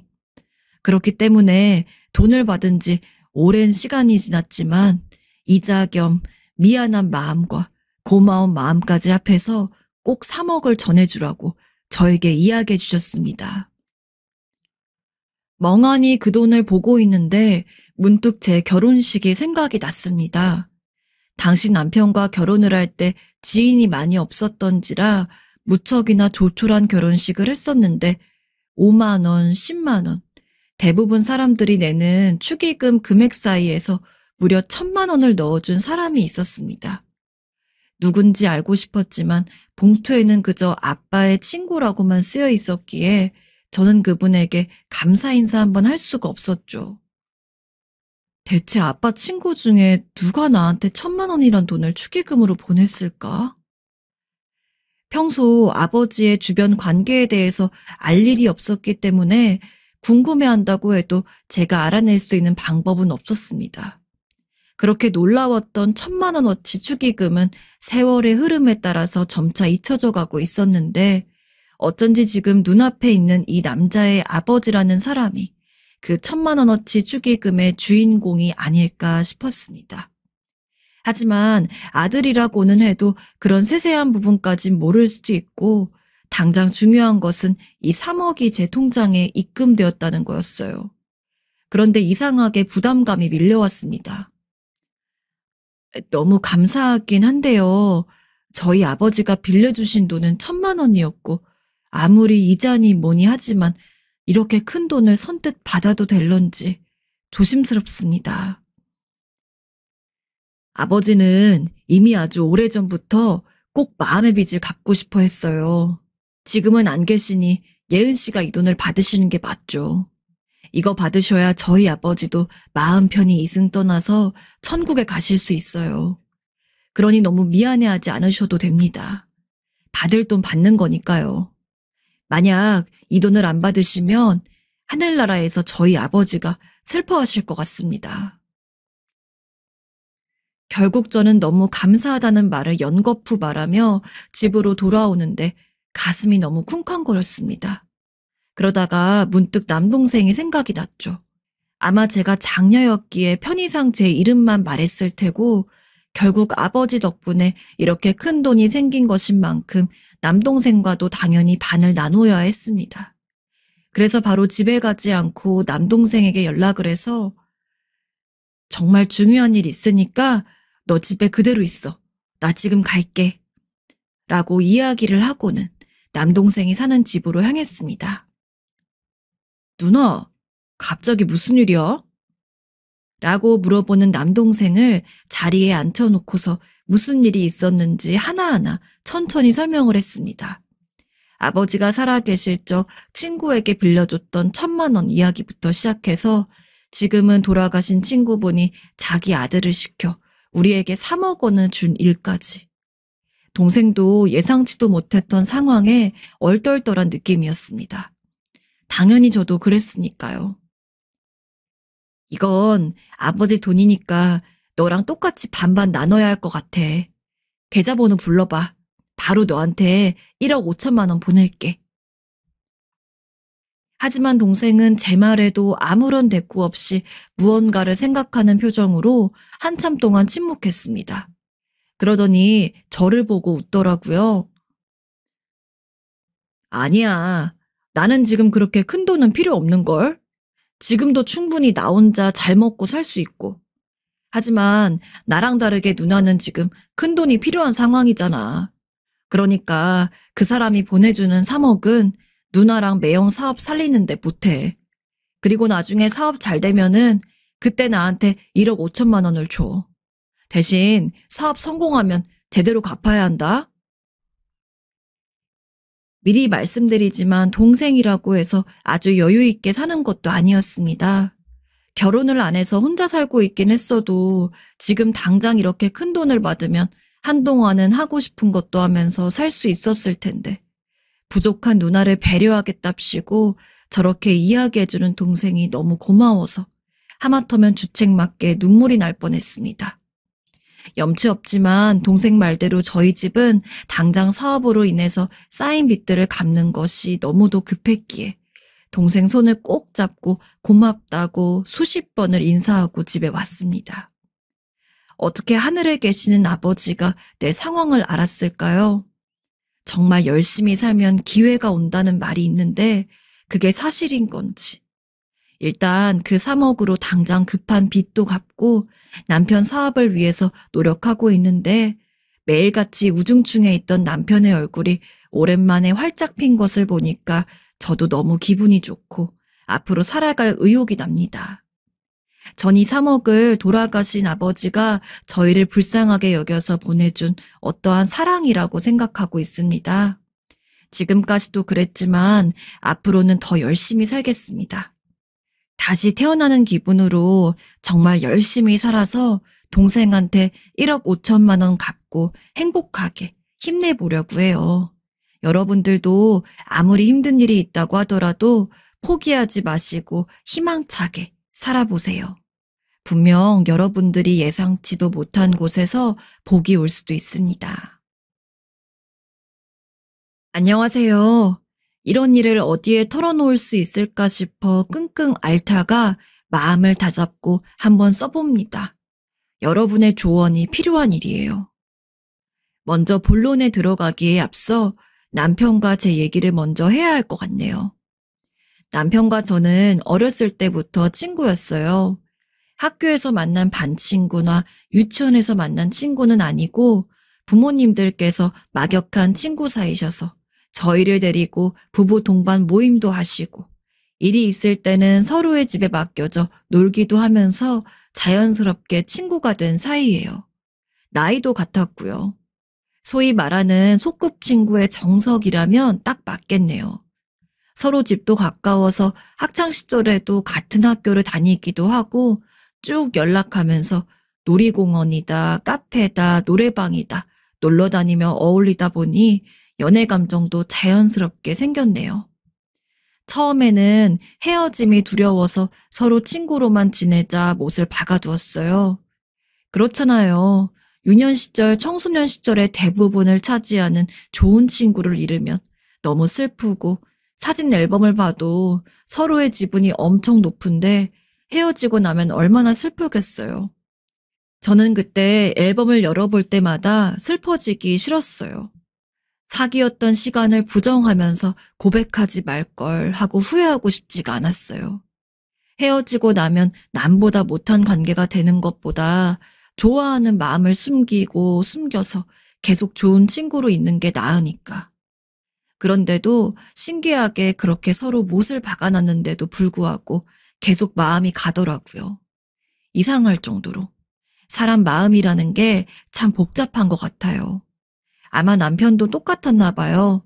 사귀진 않는데 사귀는 것 같은 오래된 친구 사이를 서로 꽤 오래 유지했으니까요. 대학을 다니면서도 내내 친구로만 지내다가 이윽고 대학을 졸업하고서 결국 만나게 됐네요. 사소하게는 음식 취향, 노래 취향, 선물 취향과 가진 성향 등등 친구로 지낸 세월이 길어서인지 서로를 아주 잘 알았고 잘 아는 만큼 싸우는 일도 드물어서 순조롭게 연애를 이어갔어요. 또 가끔씩 너무 잘 아는 탓에 투닥투닥 다투기도 했지만요. 그렇게 1년, 2년 연애를 하면서 종종 남자친구의 여부를 묻기도 하시던 부모님께 이 연애를 알려야 하나 말아야 하나 많은 고민을 했어요. 현 남편이자 당시의 남친과 오랫동안 의논을 한 끝에 그래도 알고 계셔야 할 것 같다고 결론이 나서 조심스럽게 알렸는데 고민이 무색하게도 양가 부모님께서도 정말 좋아하시더라고요. 연령대도 잘 맞겠다. 내심 서로 잘 되기를 바랬는데 말을 안 하고 있었다면서 이렇게 사귀다가 헤어지면 어쩌나 하는 걱정 어린 마음이 쏙 들어갈 만큼 축하해 주셔서 얼떨떨하면서도 좋았던 기억이 나네요.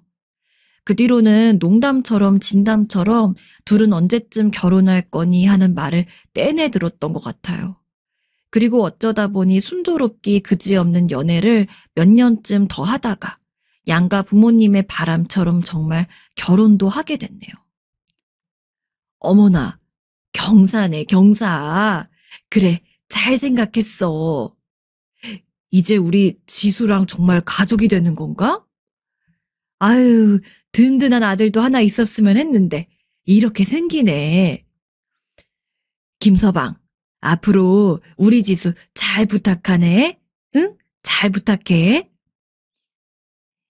양가 부모님과 함께 내내 웃음꽃이 피던 상견례 날과 그 어떤 날보다도 꿈만 같고 완전했던 결혼식 날은 아직도 잊을 수 없을 것 같아요. 하얀 드레스를 입고 아빠의 손을 잡으며 버진 로드를 걷던 기분이 아직도 생생해요. 기분 좋은 고향감에 가득 차서 앞으로는 행복한 일만 생길 것 같은 그런 설레는 기분, 좋은 예감. 그리고 그 예감은 딱 맞아 떨어져서 정말 행복한 날들만 계속 펼쳐졌어요. 남편도 남편이지만 기혼인 친구들한테 귀에 못이 박히도록 시댁 잘 만나야 한다, 잘 만나야 한다 하는 말을 많이 들었는데 저는 시댁을 참 잘 만났거든요. 실은 시댁에 대해서 안 좋은 이야기도 같이 많이 들어서 걱정을 많이 했었어요. 친구가 뭘 해가든 시어머니가 마음에 안 든다는 반응을 하시면서 탐탁지 않게 보신다는 둥.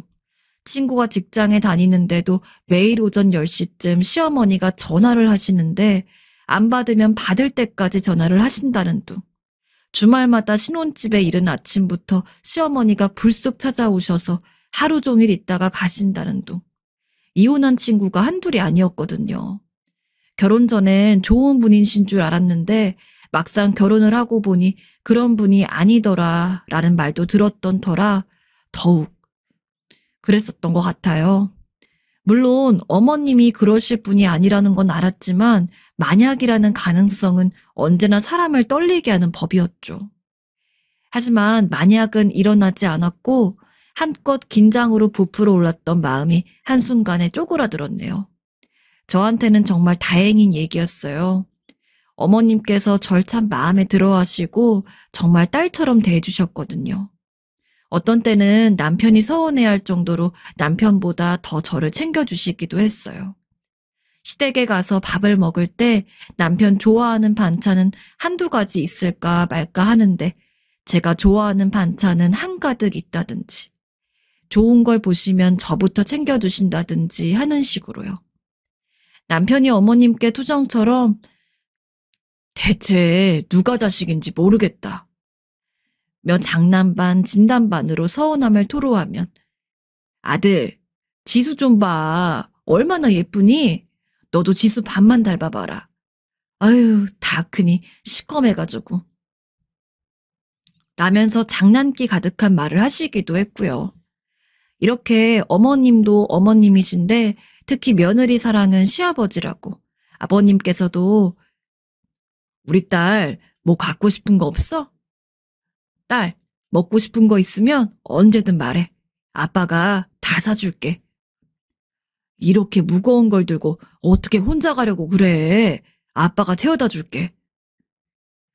우리 딸 하시면서 명품 가방을 사주시기도 하고 아버님이 저만 따로 부르셔서 저 좋아하는 음식을 혼자만 먹으라고 당부하시며 몰래 쥐어주시기도 했어요. 어머님과 쇼핑이라도 가려고 하면 아버님께서 나서서 짐꾼이 되어주시기도 하고요.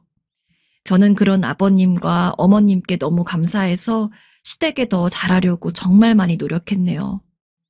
며느라가를 예뻐하시는 시부모님과 그런 시부모님께 더욱 잘하는 며느라가. 모르긴 몰라도 이런 집이 흔치 않겠구나 싶었어요. 단편적이지만 친구들 얘기를 들어보면 더 그랬네요. 남편도 그런 저를 보면서 저와 저희 부모님께 더욱 잘했고요. 명절에도 다 같이 모여 전을 부쳐 먹거나 밖에서 외식을 하거나 남들은 지옥이란 명절이 제게는 마냥 행복한 가족 모임이었어요. 어머님, 아버님 금술은 물론 저희 엄마, 아빠 금술도 좋으셔서 화목한 가정 하면 딱 우리 집이다 싶었거든요. 그렇게 우리 집처럼 행복한 집은 없을 거다 확신했는데 행복은 부서지기가 너무 쉽고 행복에 금이 가는 게 순간이라는 걸 그때 처음 알았네요. 원래 불행은 예고 없이 평범하게 찾아온다고 했던가요? 오랜만에 친구와 주말 약속이 있어 나갔는데 공교롭게도 약속 장소가 친정집 근처더라고요. 친정집에 들른 지도 오래된 것 같아서 서프라이즈로 과일이랑 빵을 사들고 가기로 했죠. 친구랑 맛있는 것도 먹고 카페에 가서 전화로 미처 못다한 얘기들도 마저 하고 즐거운 시간을 보내고서는 과일 가게에서 엄마와 아빠께서 제일 좋아하시는 과일을 하나씩 사들고 빵집에선 저희 가족이 다들 좋아하는 빵을 샀어요. 그리고 집 근처에 도착했는데 글쎄 익숙한 차가 한 대 보이는 거예요. 종종 혼자 시댁에 갈 때 아버님께서 저를 태워다가 집에 데려다 주시기도 하셔서 익숙한 그 차 맞아요. 아버님의 차였어요. 처음에는 그냥 어머님과 놀러 오셨나 보다 하면서 반가운 마음이었어요. 네 분께서 워낙 친하시고 저희가 결혼한 후에도 왕래가 잦으신 걸 알고 있었거든요. 어쩔 때는 시댁에서 엄마를 만날 때도 있었어요. 그럴 때마다 섭섭하다며 친정에도 놀러 오라고 말하셨던 기억이 나네요. 어쨌든 그렇게 반갑게 다가서려는데 차 안에서 언뜻 실루엣으로 연인들끼리 할 법한 망측스런 애정 행각 있잖아요. 그런 애정 행각을 하는 모습이 보이는 거예요. 그래서 역시 어머님 아버님 두 분 금술이 정말 좋으시네. 여기서 마주치면 많이 놀라시겠지? 하고 웃으면서 놀래켜드리려고 숨어 있었어요. 얼마나 놀라실까 기대하면서요. 근데 다음 순간 놀래킬 생각은 잊은 채로 뺨을 연달아 얻어맞은 것처럼 멍해질 수밖에 없었네요.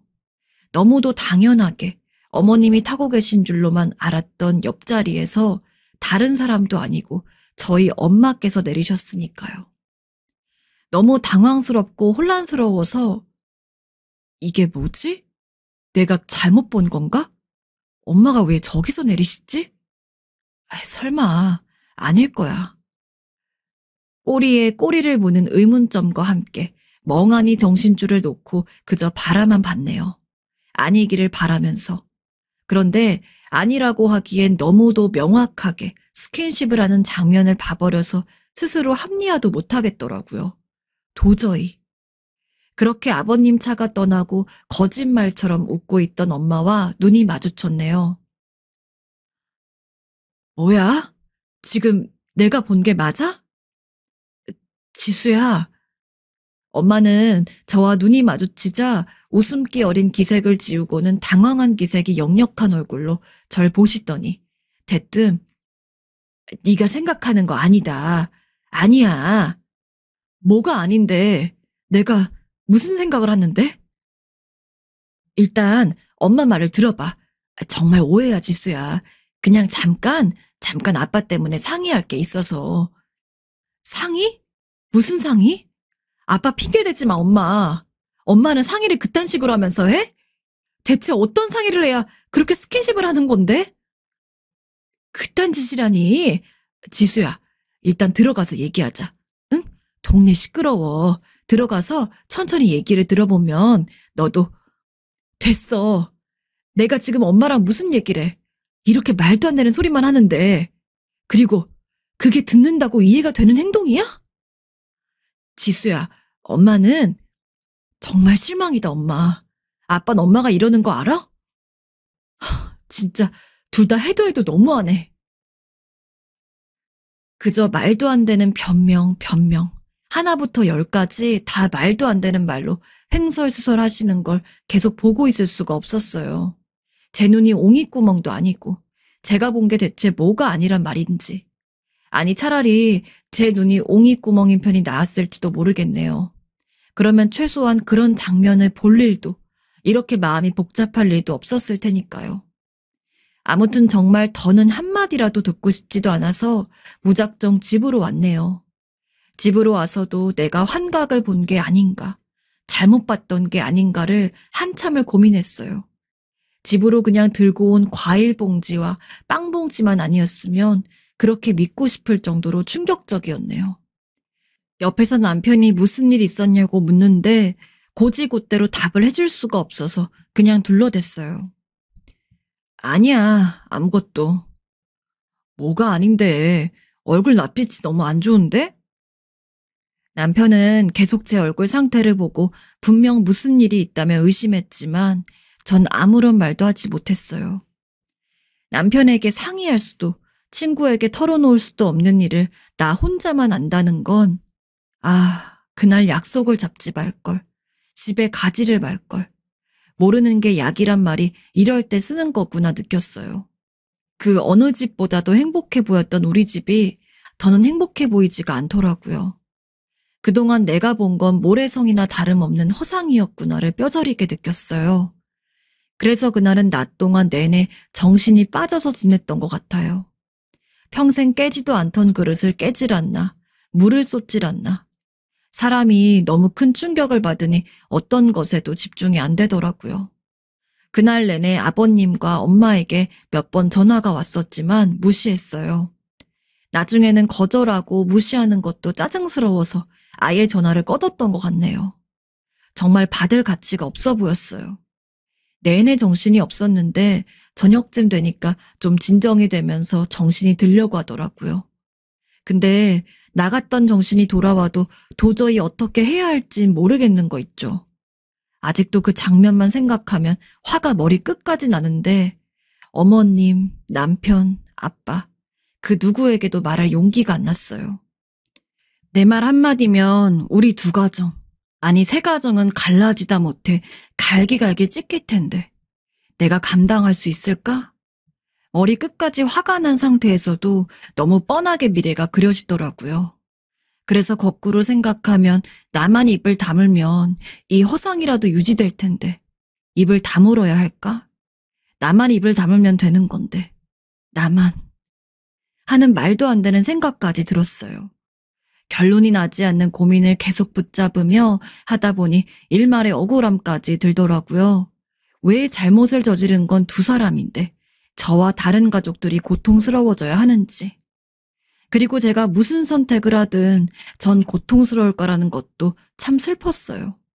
너무 슬퍼서 한 번은 차라리 불륜을 저질렀어야만 했다면 사돈이 아니라 친구의 남편이나 아내가 아니라 생판 모르는 남과 저지르지 왜 꼭 서로여야만 했을까 하고 대답 없는 물음을 두기도 했네요.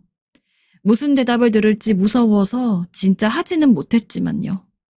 전 심지어 이 일로 극심한 스트레스를 받았는지 며칠 동안 몸살이 나서 회사도 쉬고 끙끙 앓아누웠어요. 여보, 나 오늘 반찬 할까? 내가 전복죽 사가지고 일찍 올게. 안 그래도 되는데. 안 그래도 되기는 이렇게 열이 펄펄 끓는데 어떻게 혼자도. 아휴, 약이 이게 다야? 올 때 약도 사와야겠네. 일단 집에 있는 약 먹어. 알았지? 정말 고마워, 여보. 역시 우리 여보밖에 없다. 아무것도 모르는 남편은 반차까지 내가며 전복죽도 사다 주고 감기약에 비타민에 몸에 좋다는 건 다 챙겨주면서 지극 정성으로 저를 돌보는데 고맙고 미안해서 혼났네요. 열에 달뜬 김에 헛소리처럼 털어놔 볼까? 이렇게 말해볼까? 그렇게 말해볼까? 마음속으로는 남편한테 수십 번도 더 말한 것 같아요. 근데 말을 못하겠더라고요. 제가 받았던 충격을 생각하니까 도저히 입이 안 떨어졌어요. 남편도 똑같은 충격을 겪을 텐데 제가 어떻게 그걸 말하겠어요.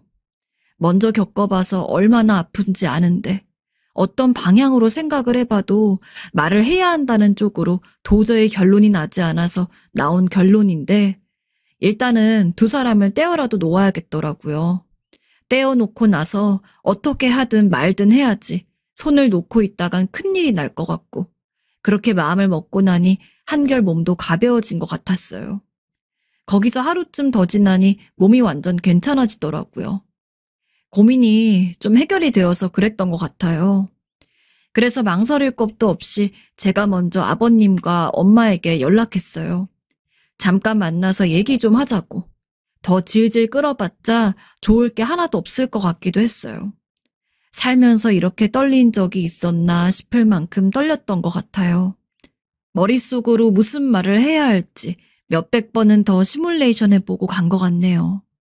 두 분이 너무 흔쾌히 만남 제의를 수락하시길래 전 두 분이 당연히 해명이나 사과를 하실 줄 알았어요. 잠깐의 실수였다. 그게 아니었다. 다신 그런 일 없도록 하마. 이런 일을 겪게 해서 미안하다. 그래서 그런 말들을 받아칠 말들만 생각해 갔는데 그런데 누가 알았겠어요. 그렇게 뻔뻔하게 나오실 줄. 제가 두 분께 이만 헤어지라는 정말 말도 안 되는 막장 대사를 뱉기도 전에 아버님이 먼저 입을 여시더라고요. 제가 하려던 말보다 더 막장인 말로요. 사실 우리가 서로 선을 넘었다. 너도 알잖니, 지수야. 사람 감정이라는 게 마음대로 되지 않잖아. 우리는 서로 진심이란다. 네가 이해해주면 안 되겠니? 지금 무슨 말을 하시는 거예요, 아버님? 제가 지금 잘못 들은 거 아니죠? 이해요? 지금 이 상황에서 그런 말이 나오세요? 미안하다는 말은 하지 않으마. 계속 미안할 짓을 할 것 같으니. 그냥 너는 계속 이렇게 모른 척 해주면 좋겠다. 아버님, 무슨 말을 하시는 거냐고 물었어요. 맨입으로 눈을 감아달라는 게 아니야. 네가 우리 관계에 대해 눈을 감아준다면 내 명의로 된 건물, 네 이름으로 돌려주마. 물론 네가 지금 이 상황에서 당황스럽긴 하겠지만 살다 보면 뜻하지 않은 일들이 생기는 법이란다. 지금 당장은 아니더라도 시간이 해결해 줄 거야. 지수야, 부탁한다. 지금 진짜로 무슨 말을 하는 거냐고요? 무슨 말을 누구한테? 지금 이게 제가 이해한 게 맞아요? 다시는 안 만나겠다. 실수였을 뿐이다. 용서해다오. 무릎을 꿇고 빌어도 모자랄 판에 건물을 줄 테니 눈을 감아달라? 제가 지금 돈 때문에 나온 걸로 보이세요? 아니, 돈 받으면 입 다물어 줄 수 있는 그런 일인 거예요, 이게? 정말 어이가 없어서 말이 안 나오려고 하네. 그러니까 앞으로도 이런 식으로 뒤에서 더럽게 만나겠다는 소리잖아, 지금. 아빠는? 어머님은? 무슨 죄가 있다고 이렇게. 어떻게 사람이 이렇게 뻔뻔할 수가 있어요? 지수야, 그게 아니고. 아니긴 뭐가 아니에요, 아버님. 정말 너무하시네요. 저 정말 아버님을 아빠처럼 따랐어요. 아빠랑 20년도 더 된 친구면서 아빠한테 어떻게 이러세요? 정말 아빠를 친구처럼 생각하시긴 하셨어요? 그리고 저한테 딸딸하시면서 양심에 찔리지도 않았나요? 아니면 이제는 진짜 아빠가 되고 싶기라도 하세요? 아주 살판 났네요. 족보도 이런 개족보가 어디 있냐고요. 엄마도 그러는 거 아니야. 왜 엄마는 아무 말도 안 하고 있는 거야? 엄마 지금 단단히 미쳐 있는 거 알아? 엄마가 어머님한테 그러면 안 되지. 어머님이 날 얼마나 아껴주시고 챙겨주시고 나를 당신 아들만큼 때로는 아들보다 더 챙겨주고 아껴주는 걸 엄마가 봤잖아. 엄마랑 아빠랑 오래전부터 친하다고. 친구 딸이면 내 딸이라고 우리 딸 내 딸하면서 챙겨주셨는데 어떻게 이래? TV에서 불륜 얘기 나올 때 욕할 게 아니었네. 여기 더한 상간녀 놈들이 있는데 뭐하러 욕하고 뭐하러 봐? 그런데 여기서 저희 엄마가 이런 말을 하더라고요. 얘, 사랑이 죄니? 나도 우리도 이게 비윤리적이라는 거 알아. 근데 어쩔 수가 없어. 우리도 헤어지려고도 해봤고 다 해볼 만큼 해봤어. 우리야 뭐 떳떳하게 연애했겠니? 근데 먼 짓거리를 해도 마음이 가는 건 어쩔 수가 없었어. 너도 그런 건 이제 알 나이잖아. 딸인 네가 조금 엄마를 이해해줄 순 없는 거야? 그리고 아무리 그렇다 해도 상간년 놈이 대체 뭐니? 교양 없게. 너 엄마가 널 그렇게 가르쳤어? 정말 그 뒤로는 거의 미친 것처럼 눈이 뒤집혀서 알고 있던 쌍욕이라는 쌍욕은 다 퍼부었던 것 같네요. 잘못됐다는 거 알아요. 근데 그 순간 저보다 어른들인데도 해선 안 될 짓을 하고도 얼굴을 들고 너무 뻔뻔하게 나오니까 어른은커녕 사람처럼도 안 보였어요. 사람이라면 정말 사람의 탈을 쓰고 그럴 수가 있는지 제 상식으로는 이해가 안 가더라고요. 정말 웃긴 게 그렇게 쌍욕을 듣고도 미안하다 소리 한 번 안 했어요. 엄마란 사람이, 시아버지란 사람이. 참 그런 모습들을 보니 마음 한구석이 허탈하기도 하고 정말 기대할 것도 없구나 싶어져서 그러면 안 되지만 너무 괘씸한 나머지 드라마의 한 장면처럼 가득 담긴 물컵을 시아버지 면상에 찌끄러 버렸어요. 드라마보다 현실이 더한다고들 하던데 그 말이 이해가 되더군요. 제게 물세례를 맞고 아무 말 없이 손수건으로 얼굴을 닦던 시아버지도 꿀먹은 벙어리가 되더군요. 친정엄마는 옆에서 어쩔 줄 몰라 하고 잘못한 건 아는지 인정을 안 하겠다는 건지 모르겠지만 당시에는 어떻게 사람이 이렇게 뻔뻔할 수가 있는지 진저리를 치면서 홧김에 다 폭로하겠다고 소리를 치고 자리를 벗어났어요.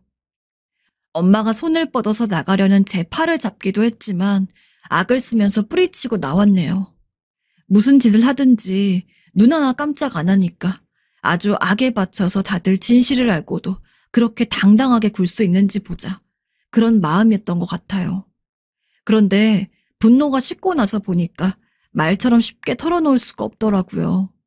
제가 뭐 때문에 두 사람을 만나러 갔던 건지 잠깐 잊었던 거죠. 아무것도 모르고 있는 불쌍한 우리 아빠와 천사 같은 저희 어머님이 무슨 죄가 있다고. 그리고 제 남편은 또 무슨 죄가 있다고. 제가 아무런 죄가 없는 것처럼 모두가 죄가 없는데 차라리 잠깐의 실수라고 하지. 다신 안 그러겠다고 하지. 애초에 그러질 말지. 친구면서 친구의 아내와 남편을 보고 어떻게 마음이 동할 수가 있나. 어떻게 저 사람이 내 시아버지고 내 엄마인가. 사람 감정이라는 게 마음대로 안 될 일과 정도가 따로 있지. 마음을 난도질하든 아주 천정에 처박혀서 다시는 어디에도 못 내밀게 하든 해서라도 없애버려야 하는 게 맞는 거 아닌가. 도대체 두 사람의 관계는 어디서부터 잘못됐던 걸까? 저 사람들에게 양심이란 있는 것일까? 하루에도 수십 번씩 엄마와 시아버지를 향한 분노가 끓었어요. 이래서 사람들이 화병이 나나 싶었네요. 누구한테 말도 못하고 속으로 사귈 수밖에 없으니까. 갈 곳을 잃은 분노와 억울함, 슬픔이 마음에 이렇게 쌓이는구나. 차라리 저는 기억을 잃고 싶었습니다. 하다못해 시간을 되돌려서 그날 약속이라도 취소하고 싶었어요. 모르는 채로 있으면 좋았을 텐데. 그렇게 뻔뻔한 삼자대면을 한 이후로 제 표정도 눈에 띄게 어두워졌는지 남편이 나서서 제가 좋아하는 곳으로 놀러 가자고 하기도 했고 선물을 사다 주기도 했네요. 아무 말도 못하고 일주일이 지난 것 같아요. 남편과 함께 행복한 시간을 보내다가도 문득문득 분노가 끓고 연민이 끓고 일을 하다가도 문득문득 그날 일들이 떠올라서 다시 분노가 절절 끓다가 연민이 가득 끓다가 두 사람의 불륜만 아니었다면 우리는 지금도 누구보다도 행복한 가정을 이루고 사는 중일 텐데 몇십 년 동안 행복한 가정을 이루고 잘 살았으면서 그 평화를 본인들의 손으로 깨려는 이유가 뭔지. 아직 이 일을 모르는 아빠와 어머님, 남편은 아직도 행복 속에 있을 텐데 비록 그게 허상이라도 제가 그 행복을 깨도 되는지 제가 왜 이런 고민을 해야만 하는 건지 도저히 모르겠어요. 아직까지도요. 잘못한 사람들은 그 사람들인데 왜 그 사람들도 아니고 제가 이렇게 힘들어야 할까요? 그렇다고 알리지 않기에는 저번에 뻔뻔한 태도가 마음에 걸려서 그럴 수가 없네요. 두 사람이 오랜 기간 동안 들키지 않고 불륜 관계를 유지한 것 같은 느낌이 들어서요. 제가 말을 하지 않는다면 제가 눈을 감아준 줄 알고 뻔뻔하게 관계를 이어갈 것 같고 나중에 일이 더 커질 것 같아요. 그렇게 해서 어머님이나 아빠, 남편이 알게 되었을 때 너무 늦게 알았다며 알고 있었으면서 왜 말을 안 했냐며 제 탓을 할까봐 두렵기도 하네요. 제 선택 하나가 새 가정의 미래가 달렸습니다. 정말 이 사실을 몰랐던 그 시간으로 돌아가고 싶습니다. 아무리 생각해봐도 뾰족한 수가 전혀 떠오르지 않습니다. 하늘도 무심하시지 제게 왜 이런 큰 시련을 주시는 건지. 만약 여러분이 제 상황이라면 어떻게 하시겠나요? 저는 어떻게 해야 할까요?